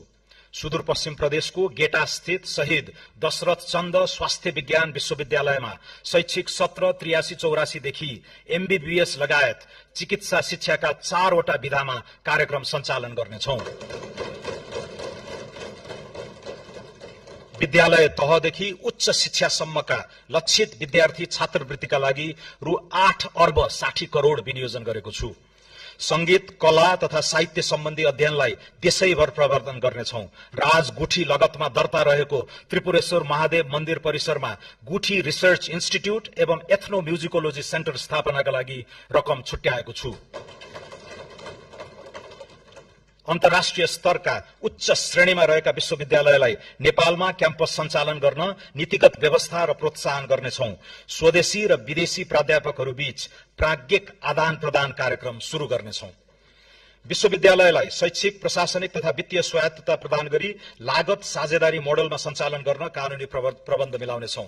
वैदेशिक रोजगारीमा रहेका युवालाई खुला विश्वविद्यालय अन्तर्गत अध्ययनको अवसर प्रदान गर्नेछौं।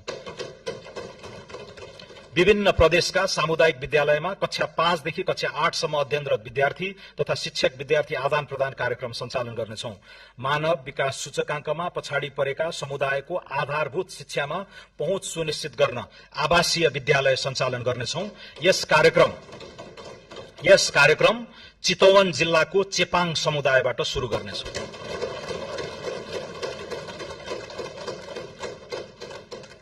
शिक्षा क्षेत्रका लागि 218 अर्ब 30 करोड़ विनियोजन गरेको छु। स्वास्थ्य। सबै नागरिकलाई गुणस्तरीय आधारभूत स्वास्थ्य सेवामा पहुँच तथा उपभोग सुनिश्चित गर्न स्वास्थ्य क्षेत्रमा 101 अर्ब 95 करोड़ विनियोजन गरेको छु। यसमध्ये स्वास्थ्य बीमा कार्यक्रममा 15 अर्ब बजेट विनियोजन गरेको छु। विपन्न नागरिक उपचार, आमा सुरक्षा कार्यक्रम, निशुल्क औषधि लगायत स्वास्थ्य सामाजिक सुरक्षाका कार्यक्रमका लागि रु 13 अर्ब 15 करोड़ विनियोजन गरेको छु। रोगको बदलिदो प्रकृति र भार एवं लागत प्रभावकारिताका आधारमा आधारभूत स्वास्थ्य सेवाको प्याकेज परिमार्जन गर्नेछौं। निर्माण शुरू भएका 336 आधारभूत अस्पताललाई आगामी 3 वर्षमा निर्माण सम्पन्न गर्नेछौं। मानव विकास सूचकाङ्क कम भएका हरेक प्रदेशका एक स्थानीय तहको उपयुक्त स्थानमा आधारभूत अस्पताल निर्माण गर्ने र निर्माण शुरू नभएका अस्पतालहरूको हकमा वैज्ञानिक नक्साङ्कन पश्चात मात्र निर्माण गर्नेछौं। आधारभूत अस्पताल सञ्चालन तथा पूर्वाधार निर्माणका लागि 5 अर्ब 90 करोड़ विनियोजन गरेको छु। स्वास्थ्य संस्था तथा सेवाको गुणस्तर मापन, प्रमाणीकरण र प्रत्यायनका लागि राष्ट्रिय स्वास्थ्य प्रत्यायन प्राधिकरण स्थापना गर्नेछौं। कर्णाली र सुदूरपश्चिम लगायतका दुर्गम क्षेत्रमा टेलिमेडिसिन सेवा विस्तार तथा भिडियो कन्सल्टेशन मार्फत विशेषज्ञ स्वास्थ्य सेवा सुनिश्चित गर्नेछौं। संघीय विशिष्टीकृत अस्पतालमा जलन उपचार युनिटको स्थापना गर्नेछौं। जलनको सघन उपचारको लागि वीर अस्पताल र कीर्तिपुर अस्पतालको क्षमता विकास गर्नेछौं। मध्य प्रदेशमा मिर्गौला रोग उपचार केन्द्र र ट्रमा सेन्टर निर्माण शुरू गर्नेछौं। बाल बालिकामा हुने क्यान्सर रोगको सरकारी अस्पतालमा निशुल्क उपचार हुने व्यवस्था मिलाएको छु।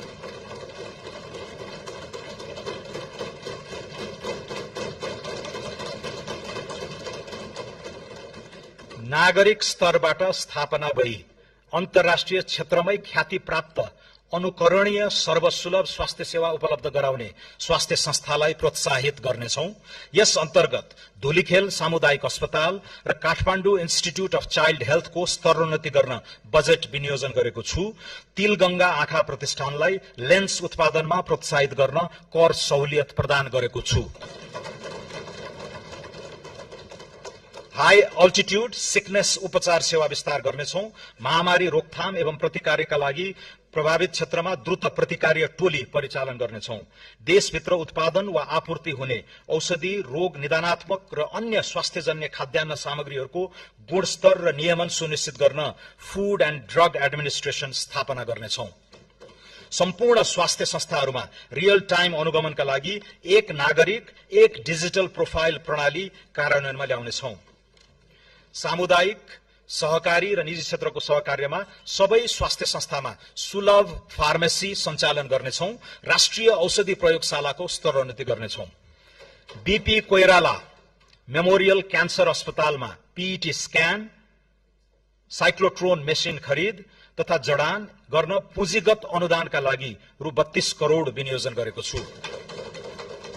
राष्ट्रिय आयुर्वेद पञ्चकर्म तथा योग सेवा केन्द्र बुढानीलकण्ठ, राष्ट्रिय आयुर्वेद अनुसन्धान तथा तालिम केन्द्र कीर्तिपुर र पोखरा स्थित प्राकृतिक तथा वैकल्पिक चिकित्सा सहितको आयुर्वेद अस्पताल सञ्चालनमा ल्याई आयुर्वेद तथा वैकल्पिक चिकित्सा क्षेत्रलाई स्वास्थ्य पर्यटनसँग जोड्नेछौं। मधेस प्रदेश स्थित नारायणी अस्पताल, गजेन्द्र नारायण सिंह अस्पताल र राम राजा प्रसाद सिंह स्वास्थ्य विज्ञान प्रतिष्ठानको पूर्वाधार विकास कार्य अघि बढाउनेछौं। कर्णाली प्रदेशका दुर्गम स्थानहरूमा एयर एम्बुलेन्स सेवा शुरू गर्नेछौं। नर्सिङ कर्मचारीको रात्रि ड्युटी भत्ता दोब्बर गरेको छु।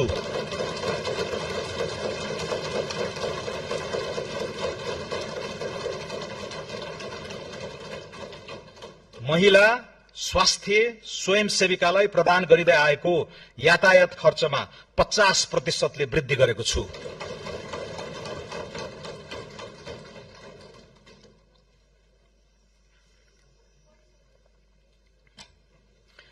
दलित समुदायको परम्परागत सिप संरक्षण, आय आर्जन, प्रविधि स्तरोन्नतिका क्रियाकलाप सहित एकीकृत रूपमा दलित केन्द्रित लगानी बढाउनेछौं।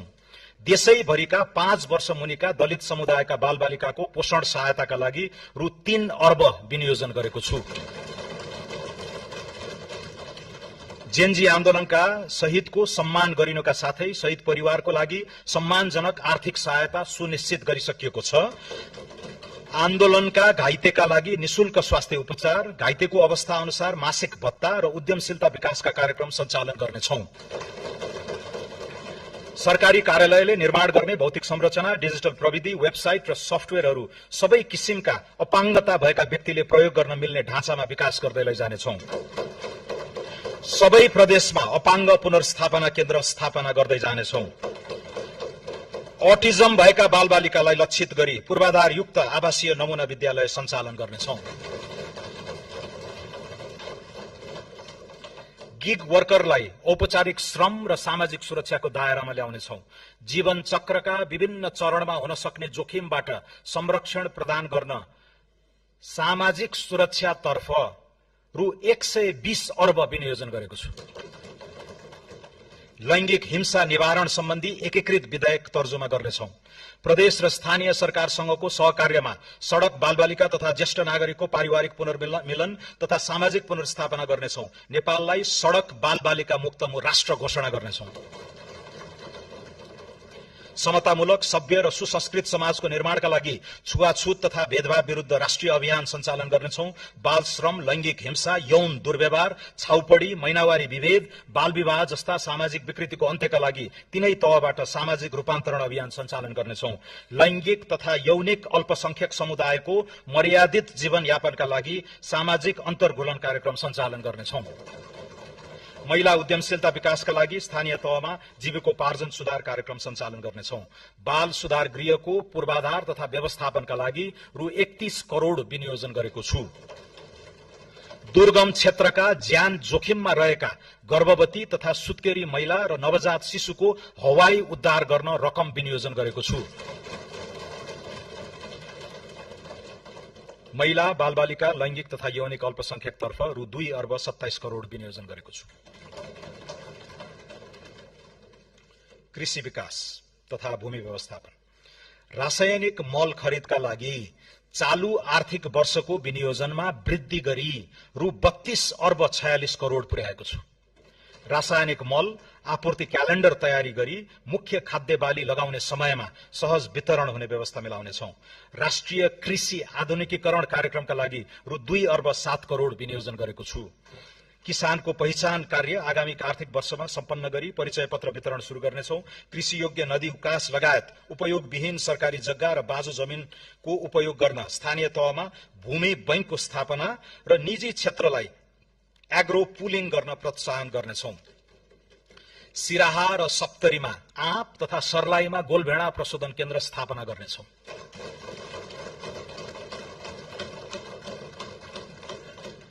कर्णालीमा स्याउ ओखर लगायतको फलफूलको जोन सञ्चालन गर्ने र चिस्यान केन्द्र स्थापना कार्य अगाडि बढाउनेछौं।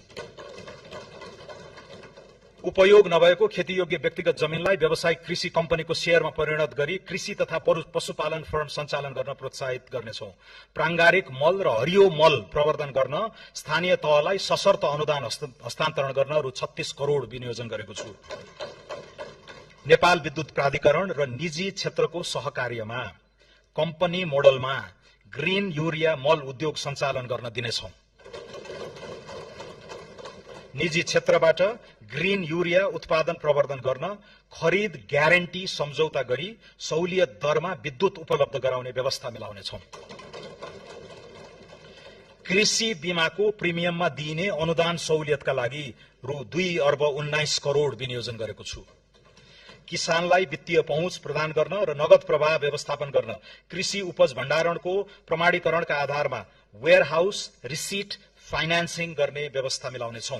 पशु पंक्षीमा लाग्ने रोग तथा महामारी नियन्त्रणका लागि आवश्यक पर्ने खोप निजी क्षेत्र समेतको सहभागितामा स्वदेशमै उत्पादन गर्नेछौं। खोरेत लगायतका रोग नियन्त्रण गर्न रु 24 करोड़ विनियोजन गरेको छु। हुम्लाको हिल्सा स्थित सीमा नाकामा पशु क्वारेन्टाइन स्थापना गर्नेछौं। 35 वटा नगरपालिकाबाट जग्गा प्रशासन सम्बन्धी एकीकृत सेवा सुरुवात गर्नेछौं। घर जग्गा खरिद बिक्रीलाई सहज बनाउन जग्गा धनी संकेत नम्बर जारी गरी घर जग्गा रोक्का फुकुवा खरिद बिक्री र राजस्व भुक्तानी अनलाइन प्रणालीबाट गर्नेछौं। भूमिहीन दलित, भूमिहीन सुकुम्बासी र अव्यवस्थित बसोबासीको व्यवस्थापन गर्ने कार्य आगामी आर्थिक वर्षभित्रै सम्पन्न गर्ने व्यवस्था मिलाउनेछौं।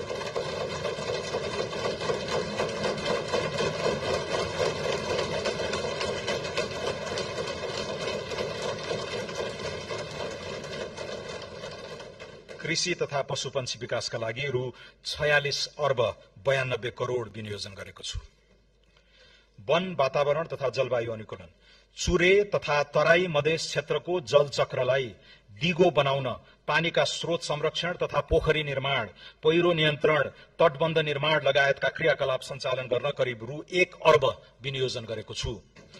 जडीबुटी तथा गैर काष्ठ वन पैदावारको समर्थन मूल्य निर्धारण गरी खरिद गर्ने कार्य सुरुवात गर्नेछौं। कर्णालीमा जडीबुटी प्रशोधन केन्द्र स्थापना गर्नेछौं।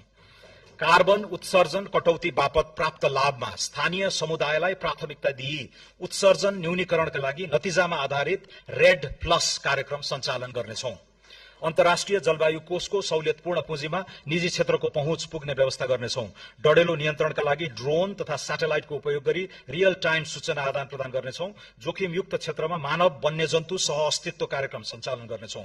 प्रमुख शहरहरूमा वायु प्रदूषण मापन केन्द्र र केन्द्रीय वातावरण प्रयोगशालाको स्तरोन्नति गर्नेछौं।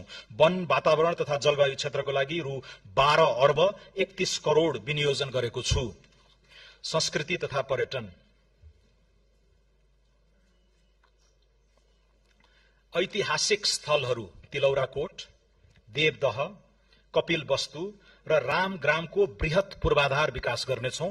बृहत लुम्बिनी विकास कार्यक्रमका लागि यो वर्ष 83 करोड़ विनियोजन गरेको छु। जनकपुरलाई विवाह गन्तव्यको रूपमा विकास र ब्रान्डिङ गर्नेछौं। राम जानकी पथ र राम जानकी परिक्रमा सड़क स्तरोन्नतिका लागि रकम छुट्याएको छु। पर्यटकीय दृष्टिले महत्वपूर्ण पहाडी क्षेत्रमा हिल स्टेशनको प्रवर्धन गर्न पूर्वाधार विकासमा जोड़ दिनेछौं। हिमाल आरोही तथा पदयात्रीको सुरक्षा र आकस्मिक उद्धारको भरपर्दो व्यवस्था मिलाउनेछौं। मुस्ताङ र मनाङ लगायत उच्च हिमाली जिल्लामा रहेका 200 वर्षभन्दा पुराना कम्तीमा पनि 2 दर्जन ऐतिहासिक बौद्ध गुम्बाहरूको संरक्षणका लागि विशेष परियोजना ल्याउनेछौं। कपिलवस्तुको तिलौराकोट, धनुषाको जनकपुर धाम र काठमाडौँको गोकर्णेश्वरलाई विश्व सम्पदा सूचीमा समावेश गराउन कार्य अगाडि बढाउनेछौं। खप्तड बडीमालिका शुक्लाफाटा, काँक्रे बिहार पञ्चकोशी रारा, ठाकुरद्वार स्वर्गद्वारी रुरु क्षेत्र, देवघाट मुक्तिनाथ तिलिचो, कालिन्चोक जुगल गोसाईकुण्ड, सखडा धनुषाधाम गढीमाई, हलेसी चतरा पाथिभरा प्रादेशिक पर्यटकीय कोरिडोरको प्रवर्धन गर्नेछौं। ग्रेट हिमालयन ट्रेल लगायत अन्य पदमार्गलाई रणनीतिक पदमार्गका रूपमा विकास गर्नेछौं। खप्तड, रामारोशन, बडीमालिका, बुढीनन्दा रारा, स्वर्गद्वारी, मुक्तिनाथलाई जोड्ने गरी उच्च पहाडी पर्यटन पदमार्ग डाँफे रूटको विकास गर्नेछौं। अपी हिमाल, दोर्दी हिमाल, सिक्लेस कहुपुचे मनाङ, तिनजुरे पाथिभरा ट्रेकिङ रूट विकास गर्नेछौं। साइकल ट्रेलका लागि उपयुक्त गण्डकी प्रदेशका मध्य पहाड़मा परीक्षणका रूपमा कास्की, लिपेनी, थुम्सीकोट, भाचोक, लमतरी, प्रिन्स चार्ल्स रूट हुँदै करापुसम्म र ब्यास, छाब्दी बाराई, बन्दीपुर, छिम्केश्वरी, लाब्दी, देवघाट रूट निर्माण गर्नेछौं। आदिवासी जनजाति समुदायको संस्कृति संरक्षणका लागि कीर्तिपुर स्थित संग्रहालयको विस्तार गर्नेछौं। दलित समुदायको परम्परागत मौलिक सिप, कला तथा पेशाको प्रवर्धन गर्न मधेस, कर्णाली र सुदूरपश्चिमका सघन दलित बस्तीलाई लक्षित गरी नमूना होमस्टे सञ्चालन गर्नेछौं। 6000 मिटर भन्दा बढी उचाइ भएका र हालसम्म नामकरण नगरिएका हिमाललाई मौलिक नामकरण गरी आरोहणका लागि विशिष्ट बजारीकरण गर्नेछौं। नागरिक उड्डयन त्रिभुवन अन्तर्राष्ट्रिय विमानस्थलको स्तरोन्नतिका लागि रु 1 अर्ब 53 करोड़ विनियोजन गरेको छु। निजगढ अन्तर्राष्ट्रिय विमानस्थलको निर्माण मोडालिटी 6 महिनाभित्र यकिन गर्नेछौं। गौतम बुद्ध र पोखरा क्षेत्रीय अन्तर्राष्ट्रिय विमानस्थल सञ्चालनको व्यवस्थापनमा निजी क्षेत्रसँग सहकार्य गर्नेछौं। भरतपुर विमानस्थललाई विस्तार गरी रात्रिकालीन उडान सञ्चालन गर्नेछौं। प्रदेश सरकारसँगको सहकार्यमा सुर्खेत विमानस्थल विस्तार गर्नेछौं। मुगुको ताल्चा र दाङको टरी गाउँ विमानस्थल स्तरोन्नति गर्नेछौं। संस्कृति तथा पर्यटन क्षेत्रका लागि रु 7 अर्ब 34 करोड़ र नागरिक उड्डयन क्षेत्रका लागि रु 2 अर्ब 93 करोड़ विनियोजन गरेको छु। श्रम तथा वैदेशिक रोजगार रिभर्स प्रवासनलाई प्रोत्साहन गर्दै विप्रेषणलाई उपभोगबाट उत्पादनशील प्रयोजनमा रूपान्तरण गर्न विप्रेषण लगानी मिलान कोष सञ्चालन गर्नेछौं। वैदेशिक रोजगारीबाट फर्किएकाको ज्ञान, सिप र दक्षताको सदुपयोग गर्न रिटर्नी माइग्रेन्ट कार्यक्रम कार्यान्वयन गर्नेछौं। युवाहरूलाई विभिन्न विषयगत छोटो अवधिका र कार्यस्थलमा आधारित तालिम सञ्चालन गरी सिपयुक्त बनाउनेछौं। वैदेशिक रोजगारीलाई थप सुरक्षित एवं मर्यादित बनाउन श्रम सम्झौताको पुनरावलोकन तथा नयाँ गन्तव्य मुलुकसँग थप सम्झौता गर्नेछौं। विदेशमा अलपत्र परेका नेपाली नागरिकलाई उद्धार गर्न र मृत्यु भएका श्रमिकको शव सहज रूपमा स्वदेश ल्याउने प्रबन्ध मिलाउन आवश्यक बजेट विनियोजन गरेको छु। सिप सिकेर मात्र वैदेशिक रोजगारीमा जाने व्यवस्था मिलाउनेछौं। बिना धितो ऋण र किस्ताबन्दीमा रोजगारदाताबाट भुक्तानीको व्यवस्था गरी वैदेशिक रोजगारीलाई मर्यादित, पारदर्शी र स्वचालित बनाउनेछौं। वैदेशिक रोजगारीमा जाँदा शून्य लागतलाई प्रोत्साहन गर्दै सेवा शुल्कलाई श्रमिक मैत्री बनाउनेछौं। औपचारिक च्यानलबाट भित्रिने रेमिटेन्सलाई थप प्रोत्साहित गर्न रेमिटेन्स आप्रवाहको हरेक रिसिटमा आधारित लटरी कार्यक्रम सञ्चालन गर्नेछौं। अनौपचारिक क्षेत्रका श्रमिकको जीवनयापन र आधारभूत स्वास्थ्यलाई सहयोग पुग्ने गरी सहुलियत दरमा पौष्टिक खाना उपलब्ध गराउने गरी आवश्यक कार्यक्रम प्रारम्भ गर्नेछौं। श्रम तथा रोजगार क्षेत्रमा रु 3 अर्ब 63 करोड़ विनियोजन गरेको छु। औद्योगिक विकास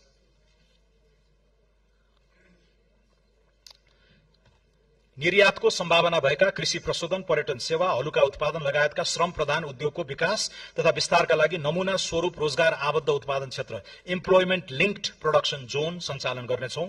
उद्योग प्रतिष्ठानको संस्थागत सामाजिक उत्तरदायित्व सम्बन्धी कानूनी प्रबन्ध मिलाउनेछौं।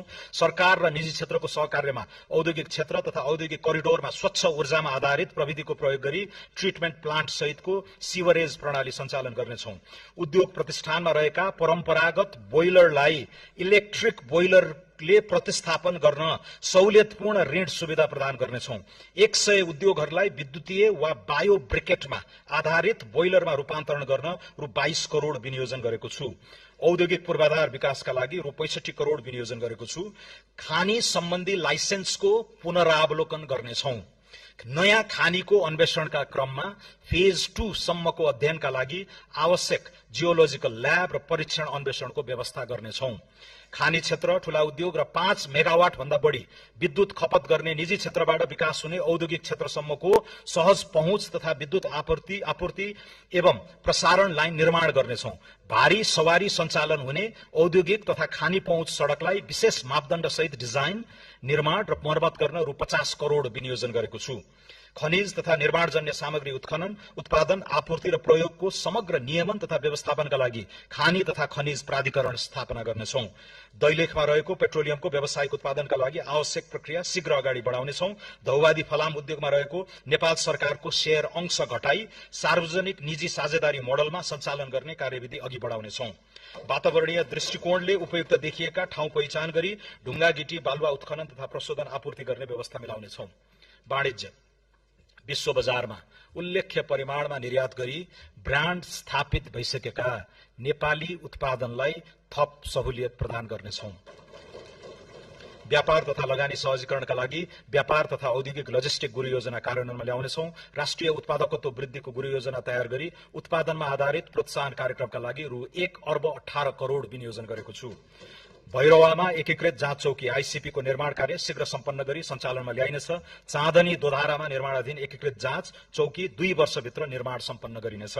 नेपाल व्यापार एकीकृत रणनीतिले पहिचान गरेका गलैँचा, कार्पेट, धागो, तयारी कपडा, सिमेन्ट लगायतका वस्तु तथा कम तौल उच्च मूल्यका वस्तुको निर्यात अभिवृद्धिका लागि वस्तुगत निर्यात रणनीति तयार गरी कार्यान्वयन गर्नेछौं।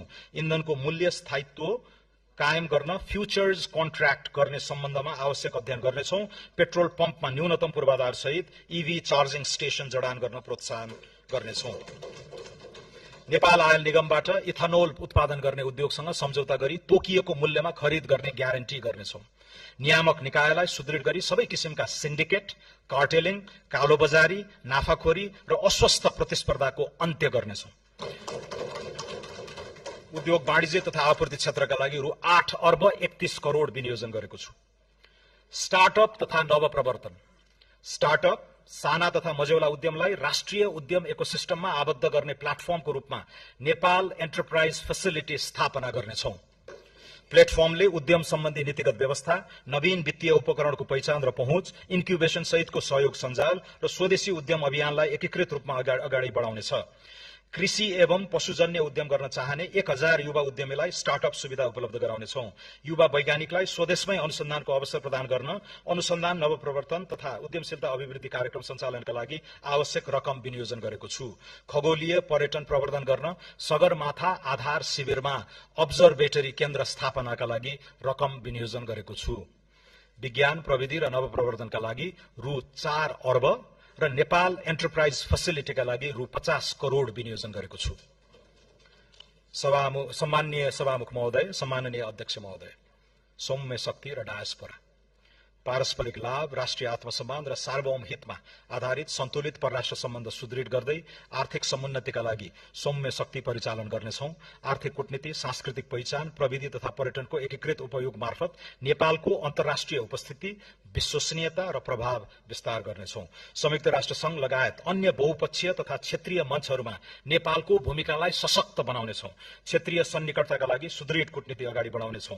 नेपालको सौम्य शक्ति विस्तारका लागि बुद्ध जन्मभूमि, सर्वोच्च शिखर सगरमाथा, हिमालय श्रृंखला, योग ध्यान, सांस्कृतिक विविधता, शान्तिवादी राष्ट्रको छवि र अन्तर्राष्ट्रिय शान्ति मिशनमा सहभागिता लगायतका विषयहरूको उन्नत प्रसार गर्नेछौं। विदेश स्थित नेपाली नियोगको सशक्तिकरण गरी निर्यात क्षमता, द्विपक्षीय व्यापार तथा लगानी, पर्यटन प्रवर्धन गर्न आर्थिक कूटनीति सबल बनाउनेछौं। संविधानले सुनिश्चित गरेको गैर आवासीय नेपाली नागरिकता सम्बन्धी प्रावधानमा समसामयिक संशोधन गरी एक पटकको नेपाली सधैँको नेपाली भन्ने नारालाई मूर्त रूप दिनेछौं।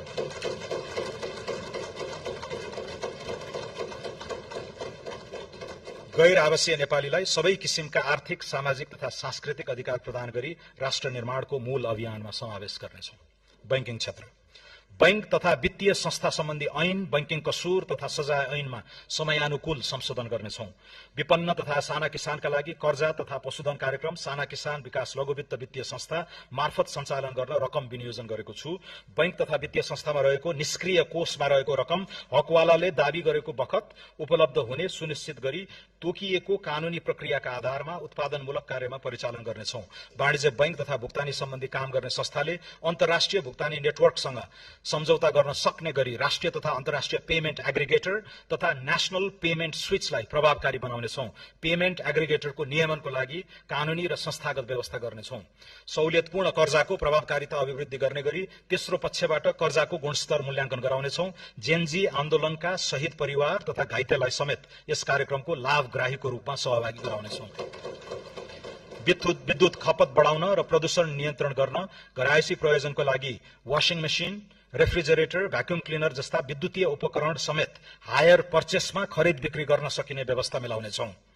बीमा, धितोपत्र तथा सहकारी नेपाली बीमा कम्पनीबाट जारी हुने बीमाङ्कको कम्तीमा 20% नेपाल पुनर्बीमा कम्पनीबाट गराउनुपर्ने व्यवस्था मिलाउनेछौं। दीर्घकालीन प्रकृतिका बीमाको सामूहिक बीमा कोषको नेतृत्व तथा सञ्चालन नेपाल पुनर्बीमा कम्पनीबाट हुने व्यवस्था गर्नेछौं। जोखिम न्यूनीकरणको लागि पुनर्बीमाको निश्चित हिस्सा विदेशी पुनर्बीमा कम्पनीसँग गराउने व्यवस्था मिलाउनेछौं। लामो समयदेखि वृद्धि हुन नसकेको तेस्रो पक्ष बीमाङ्क रु 10 लाख पुर्याइनेछ। सवारी दुर्घटना कम गर्न सवारी साधनमा दुर्घटना डिभाइस जडान गर्नुपर्ने व्यवस्था गर्नेछौं। दुर्घटना, घातक रोग, ढुवानी लगायतको बीमा अनिवार्य गर्नेछौं। कर्मचारी सञ्चय कोष, नागरिक लगानी कोष, निक्षेप तथा कर्जा सुरक्षण कोष, स्वास्थ्य बीमा बोर्ड र सामाजिक सुरक्षा कोषले सञ्चालन गर्ने सुरक्षण कार्यक्रमको पुनर्बीमा नेपाल पुनर्बीमा कम्पनी मार्फत गर्ने व्यवस्था मिलाउनेछौं। शहरी क्षेत्रमा भवन निर्माणको नक्सा स्वीकृति गर्दा अनिवार्य रूपमा बीमा गर्ने व्यवस्था गर्नेछौं। धितोपत्र बजार व्यवस्थापन र कसुर तथा सजाय सम्बन्धी छुट्टै विधेयक संसदमा पेश गर्नेछौं। वित्तीय ट्रस्टीको नियमन गर्न ट्रस्टी विधेयक तर्जुमा गर्नेछौं। बचत तथा ऋणको मुख्य कारोबार गर्ने सहकारी संस्थाको अनुगमन र नियमनमा राष्ट्रिय सहकारी नियमन प्राधिकरणको भूमिका थप प्रभावकारी बनाउनेछौं। समस्याग्रस्त सहकारीका बचतकर्ताको रकम फिर्ताका लागि सहकारीको बचत रकम तथा सम्पत्ति बिक्रीबाट शोध भर्ना हुने गरी चक्रीय कोषको रूपमा स्थापित एकीकृत बचतकर्ता सुरक्षा कोषबाट बचत फिर्ता गर्ने कार्यलाई निरन्तरता दिइनेछ। सुशासन स्वार्थको द्वन्द्व सम्बन्धी कानून तर्जुमा गरी नीतिगत भ्रष्टाचार अन्त्य गर्नेछौं। कसुरजन्य सम्पत्तिको प्रभावकारी व्यवस्थापनका लागि सम्बद्ध निकायलाई एकीकृत सूचना पद्धतिमा आबद्ध गरी असुल उपर जफत प्राप्ति तथा व्यवस्थापनलाई थप प्रभावकारी बनाउनेछौं। निजामती कर्मचारी अस्पतालबाट बहुविशिष्टीकृत सेवा विस्तार गर्न अत्यावश्यक उपकरण जडान र भौतिक संरचना निर्माण गर्नेछौं। हेलो सरकार संयन्त्रलाई सरकार नागरिक संवादको प्लाटफर्मको रूपमा विकास गर्नेछौं। सरकारी कार्यालयमा डिजिटल टाइम कार्ड लागू गर्नेछौं। राष्ट्रिय परिचय पत्रलाई सार्वजनिक सेवा प्रवाहको आधारभूत परिचय पत्रको रूपमा प्रयोग गर्दै मालपोत, यातायात, राहदानी, व्यक्तिगत घटना दर्ता तथा सामाजिक सुरक्षा व्यवस्थापन जस्ता नागरिक सेवासँग सम्बद्ध प्रणालीको सुदृढीकरण गर्नेछौं। बदलिँदो आर्थिक कूटनीतिलाई मध्यनजर गरी डेनमार्क, ब्राजिल र दक्षिण अफ्रिकामा रहेका नेपाली दूतावास र छङ्दू, सान फ्रान्सिस्को स्थित महावाणिज्य दूतावास तथा विशाखापट्टनममा रहेको दूतावासको शाखा खारेज गर्नेछौं। संवैधानिक निकायहरूको कार्य सम्पादन सुदृढ गर्न साधन स्रोत सम्पन्न बनाइनेछ। पछिल्लो 4 वर्षदेखि राष्ट्र सेवक कर्मचारीको तलब वृद्धि नभएको, यस अवधिमा उपभोक्ता मूल्य सूचकाङ्कमा आधारित मूल्य वृद्धि 17.3% भएको र मर्यादित जीवनयापनका लागि पारिश्रमिक सुविधा पुनरावलोकन गर्नुपर्ने महसुस गरेको छु। कर्मचारीले हाल प्राप्त गरिरहेको महँगी भत्तालाई निरन्तरता दिँदै सुरु स्केलमा 10% तलब वृद्धि गरेको छु। कार्य सम्पादनमा आधारित पारिश्रमिक प्रणालीको सुरुवात गर्न नयाँ तलबमानको 10% मासिक प्रोत्साहन भत्ताको व्यवस्था गरेको छु। यसबाट हाल खाइपाई आएको पारिश्रमिकमा करिब 21% खुद वृद्धि भई ग्रेड सहित न्यूनतम पारिश्रमिक करिब रु 40,000 देखि रु 1 लाख माथि कायम हुनेछ।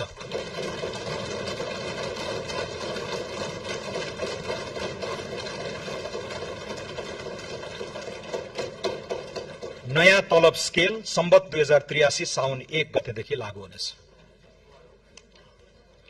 कानूनी शासन र राष्ट्रिय सुरक्षा। न्याय प्रणालीलाई छरितो र प्रभावकारी बनाउन सूचना प्रविधिको अधिकतम उपयोग गरी विद्युतीय अदालत व्यवस्थापन प्रणाली विस्तार गर्नेछौं।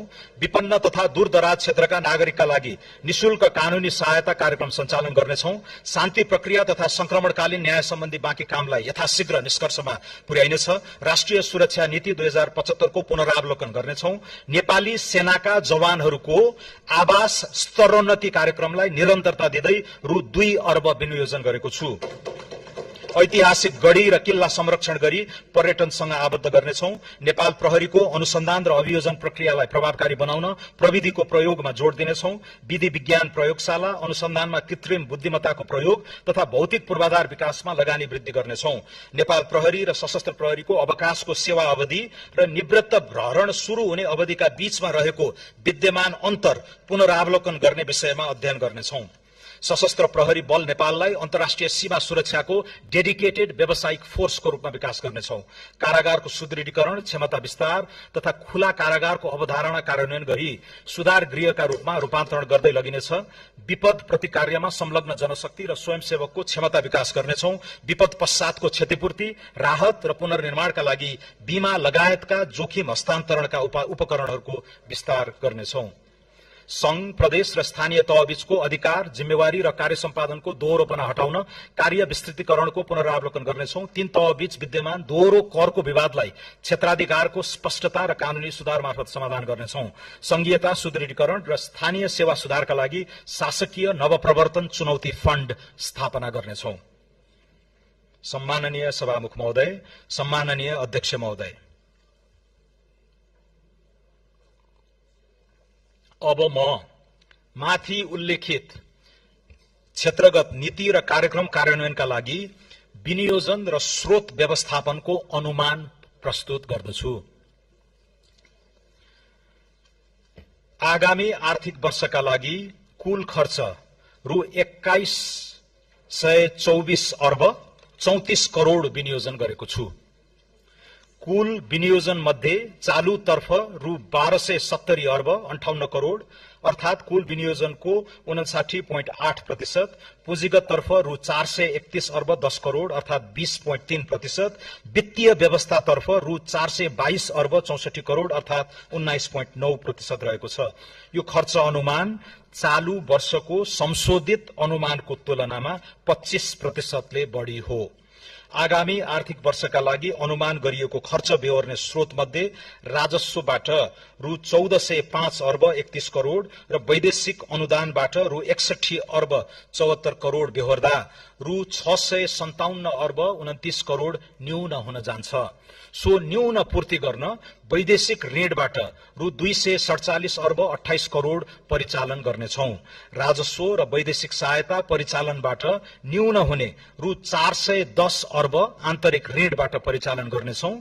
आगामी आर्थिक वर्ष रु 245 अर्ब 89 करोड आन्तरिक ऋणको सावा भुक्तानी हुने हुँदा खुद रु 164 अर्ब 11 करोड मात्र आन्तरिक ऋण परिचालन हुनेछ। अब नेपालको संविधानको धारा 60 अनुसार वित्तीय हस्तान्तरण सम्बन्धी विवरण पेश गर्दछु।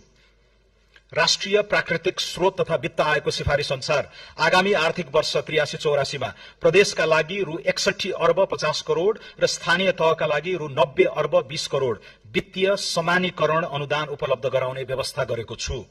प्रदेश र स्थानीय तहमा पूर्वाधार आयोजना कार्यान्वयन गर्ने क्रमशः रु 4 अर्ब 60 करोड र र रु 8 अर्ब 93 करोड समपूरक अनुदान उपलब्ध गराएको छु।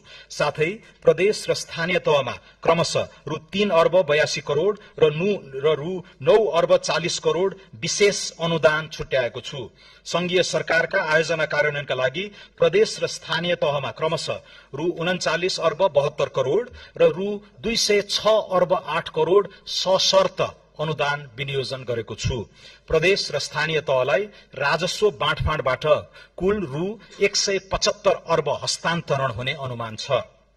आगामी आर्थिक वर्षमा राजस्व बाँडफाँड रोयल्टी समेतबाट र वित्तीय हस्तान्तरण गरी प्रदेश र स्थानीय तहमा रु 600 अर्ब भन्दा बढी परिचालन हुने प्रक्षेपण गरेको छु।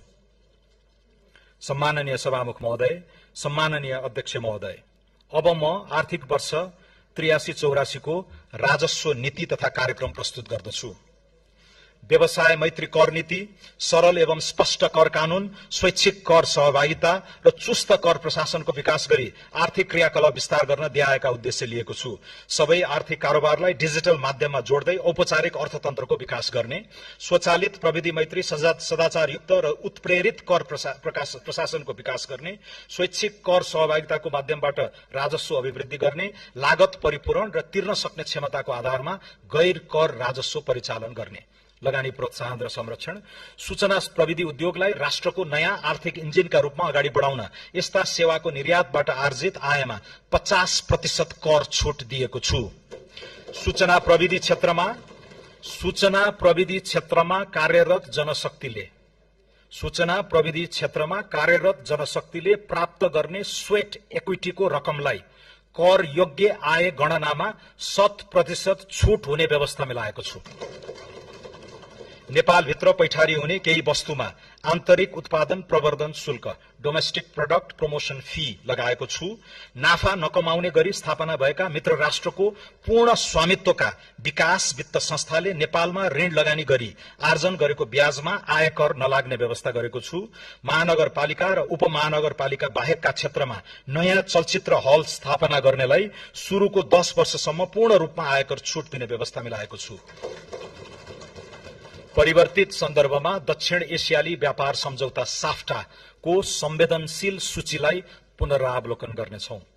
स्वैच्छिक अनुपालन र करको दायरा विस्तार, दुर्गम क्षेत्रमा शिक्षा तथा स्वास्थ्य पूर्वाधार निर्माण र सेवा विस्तारमा सघाउ पुर्याउन निजी क्षेत्रले प्रदान गर्ने शिक्षा तथा स्वास्थ्य सेवामा न्यूनतम दरमा समता शुल्क लगाउने व्यवस्था गरेको छु। अन्तिम तहको उपभोक्तालाई बिक्री गरिने मासिक 50 युनिट भन्दा बढीको विद्युत खपतमा सहुलियत दरमा मूल्य अभिवृद्धि कर लगाउने व्यवस्था गरेको छु। इलेक्ट्रिक सवारी साधनमा पीक पावर क्षमताको आधारमा लाग्दै आएको भन्सार महसुललाई मूल्यगत आधारमा लगाउने व्यवस्था गरेको छु। यस्ता सवारी साधनको स्वदेशमा उत्पादन, चार्जिङ स्टेशन निर्माण, ब्याट्रीको व्यवस्थापनका लागि पैठारू बिन्दुमा स्वच्छ पूर्वाधार लगानी शुल्क लगाएको छु। Clean infrastructure investment fee, Nepali ब्रान्डका मदिराको निकासी प्रवर्धन गर्न गुणस्तरीय स्पिरिट उत्पादन तथा म्याचुरेसन कार्यलाई प्रोत्साहित गरिनेछ। आगामी आर्थिक वर्षदेखि माइक्रो ब्रुअरीलाई समेत मदिरा उद्योगको रूपमा दर्ता गरी अन्त शुल्कको दायरामा ल्याउने व्यवस्था मिलाएको छु। सुरोटमा करिब 10% सम्म र मदिरा तथा बियरमा लाग्ने अन्त शुल्कमा वृद्धि गरेको छु। गैर कर राजस्व परिचालनलाई प्रभावकारी बनाउन छाता कानून ल्याउनेछौं। राजस्व प्रशासनमा आधुनिकीकरण, राजस्व अनुसन्धान विभाग खारेज गरी यसले गर्दै आएका कार्य विषयगत निकाय मार्फत सम्पादन हुने व्यवस्था मिलाउनेछौं।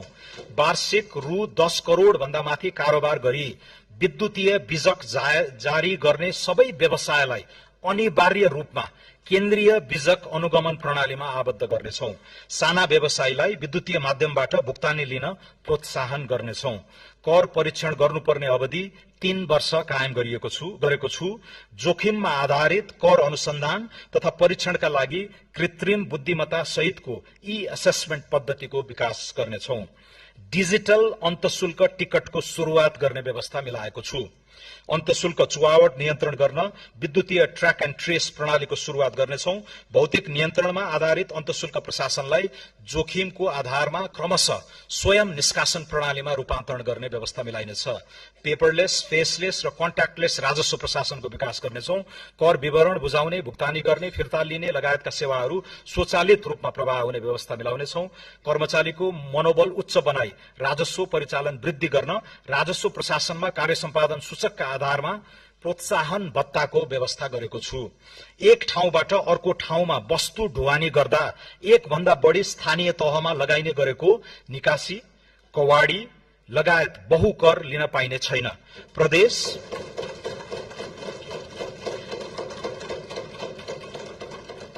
प्रदेश र स्थानीय तहका कर भुक्तानी गर्दा स्थायी लेखा नम्बर खोलाउनु पर्ने व्यवस्था गर्नेछौं। असल व्यवसायीको सम्मान एवं व्यापार सहजीकरणको लागि अथोराइज्ड बिजनेस पर्सनको पहिचान सहित भन्सारमा ब्लू लेन मार्फत जाँच पास गर्ने व्यवस्था मिलाउनेछौं। कारोबार मूल्यमा आधारित अनलाइन भन्सार जाँच पास प्रणालीलाई थप सुदृढ, पारदर्शी र यथार्थपरक बनाउनेछौं। भन्सार जाँच पास पछिको परीक्षण कार्यालयको पुनर्संरचना गर्नेछौं। स्थल मार्गबाट नेपाल प्रवेश गर्ने पर्यटकको सहजीकरणका लागि सबै मूल भन्सार कार्यालयमा सवारी साधनको अस्थायी पैठारी घोषणा गर्ने र शुल्कको भुक्तानी अनलाइनबाट हुने व्यवस्था मिलाइसकेको छु। वैवाहिक पर्यटनलाई प्रोत्साहन गर्न विवाह प्रयोजनका लागि ल्याउने सामान घोषणा, धरौटी लिने र विवाह सकेर फर्कदा धरौटी फिर्ता दिने व्यवस्थालाई स्वचालित बनाउनेछौं। पर्यटकलाई कानून बमोजिम तोकिएको सीमाभित्र परिवर्तीय विदेशी मुद्रा ल्याउन पाउने सरल व्यवस्था गर्नेछौं। प्रविधि मैत्री निगरानी र संयुक्त रूपमा बजार अनुगमनबाट सीमावर्ती क्षेत्रमा हुने चोरी पैठारी नियन्त्रण गर्नेछौं। अन्तर्देशीय भन्सार प्रशासनसँग माल वस्तु आइपुग्नु अगावै सूचना आदान प्रदान गर्ने सम्झौता थप विस्तार गर्नेछौं। कर सहुलियत, छूट तथा सुविधा। नेपालभित्र कृत्रिम हातखुट्टा र अपाङ्गता सहयोगी सामग्री उत्पादन गर्ने उद्योगको नाममा पैठारी हुने कच्चा पदार्थको आयातमा भन्सार महसुल छूट दिएको छु। आवासीय भवनको बीमा बापत अधिकतम 10,000 रुपैयाँसम्म आयकर प्रयोजनको लागि कट्टी गर्न पाउने व्यवस्था मिलाएको छु। विकास निर्माण आयोजना सञ्चालनका लागि जग्गा प्राप्ति गर्दा घर जग्गा रजिस्ट्रेसनको लागि तोकिएको सरकारी मूल्याङ्कन सम्मको रकममा पुँजीगत लाभ कर नलाग्ने व्यवस्था गरेको छु। कृषि प्रशोधन उद्योगमा पहिलो 10 वर्षको आयकर पूर्ण रूपमा छूट र कोल्ड स्टोर, प्याकेजिङ तथा टेस्टिङ ल्याब सहितका मेसिनरी उपकरणको आयातमा लाग्ने मूल्य अभिवृद्धि कर छूट हुने व्यवस्था मिलाएको छु। कर परिपालना गर्ने करदातालाई उच्च सम्मान, सुविधा र कार्यप्रणालीमा सरलीकरण गरिनेछ। सम्माननीय सभामुख महोदय, सम्माननीय अध्यक्ष महोदय, आर्थिक वर्ष 2081-82 को यथार्थ खर्च, चालू आर्थिक वर्ष 2082-83 को संशोधित अनुमान र आगामी आर्थिक वर्ष 2083-84 को स्रोत सहितको व्यय अनुमान यसै साथ पेश गरेको छु। अनुमानित आय व्ययको विवरण अनुसूचीमा उल्लेख गरेको छु। दात्री राष्ट्र र निकायबाट प्राप्त हुने प्राविधिक सहायता र अन्तर्राष्ट्रिय गैर सरकारी संस्थाबाट परिचालन हुने सहायता सम्बन्धी विवरण समेत यसै साथ पेश गरेको छु।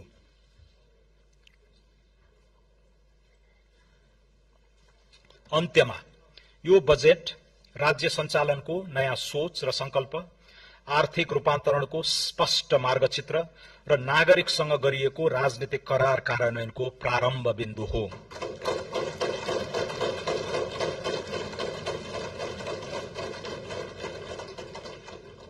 सुशासन, मध्यम वर्गको उदय, उत्पादनशील रोजगारी, प्रतिस्पर्धी अर्थतन्त्र र सम्मानपूर्ण जीवनको आधार निर्माण गर्ने लक्ष्यसहित प्रस्तुत यो बजेटले राज्यको भूमिकालाई नियन्त्रक र नियामक मात्र होइन, अवसरको सर्जक संस्थाका रूपमा पुनः परिभाषित गर्न खोजेको छ। यो बजेटले ऊर्जा, कृषि, वन, उद्योग, पर्यटन, सूचना प्रविधि र मानव पुँजीलाई आगामी दशकको आर्थिक समृद्धिका संवाहक क्षेत्रका रूपमा अघि बढाई अर्थतन्त्रमा संरचनात्मक सुधारको नयाँ चरण प्रारम्भ गरेको छ। यस बजेट मार्फत राजकाजमा थिति बसाल्ने, निजी क्षेत्रको आत्मविश्वास पुनः गर्ने, सार्वजनिक सेवा प्रवाह संयन्त्रलाई प्रविधि अनुकूल र जवाफदेही बनाउने तथा उत्पादन, नवप्रवर्तन र उद्यमशीलतामा आधारित नयाँ आर्थिक सूचक्र प्रारम्भ गर्ने आधार तयार गरिएको छ। कर प्रणालीलाई सरल, न्यायोचित र उत्पादनमुखी बनाइएको छ। सार्वजनिक खर्चलाई मितव्ययी र परिणाममुखी बनाइएको छ। सुधार र रूपान्तरणका यी कार्यक्रमहरूको प्रभाव स्वरूप आगामी आर्थिक वर्षमा 7% आर्थिक वृद्धि हासिल हुने तथा मूल्य वृद्धि दर 6% भित्र सीमित रहने विश्वास लिएको छु।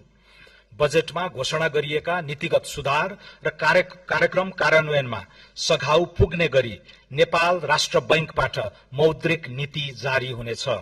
सुशासन, सदाचार र समन्यायिक समृद्धिमा केन्द्रित यिनै कार्यक्रमहरूको इमानदारीपूर्ण कार्यान्वयनबाट नै नेपाललाई आगामी 5 वर्षभित्र सुशासित, समुन्नत र स्वाभिमानी राष्ट्रमा रूपान्तरित गर्दै 16औं योजना र दिगो विकासका अधिकांश लक्ष्यहरू हासिल हुने विश्वास लिएको छु।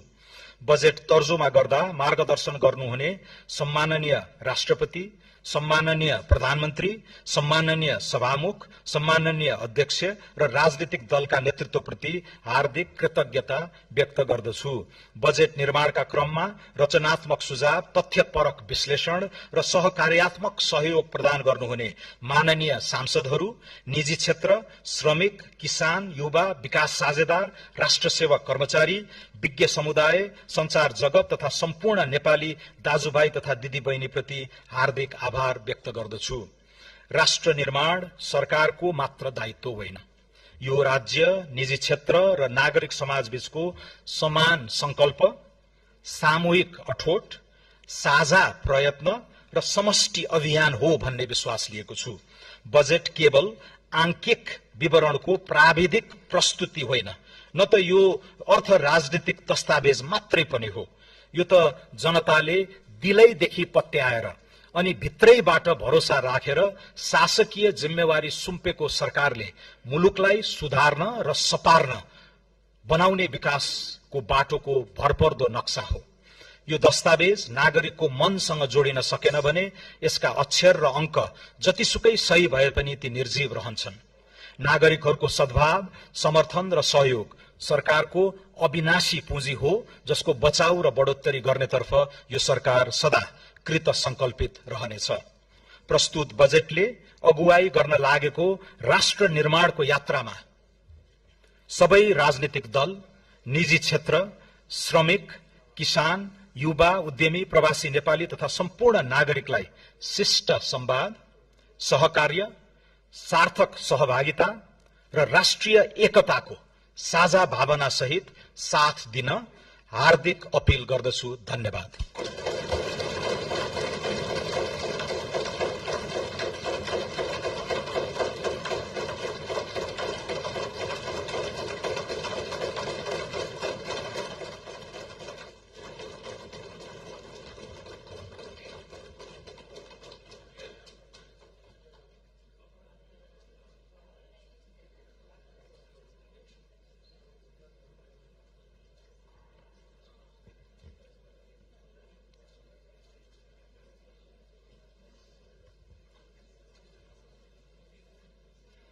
माननीय सदस्यहरू, संघीय संसदको दुवै सदनको संयुक्त बैठक यही स्थगित हुन्छ।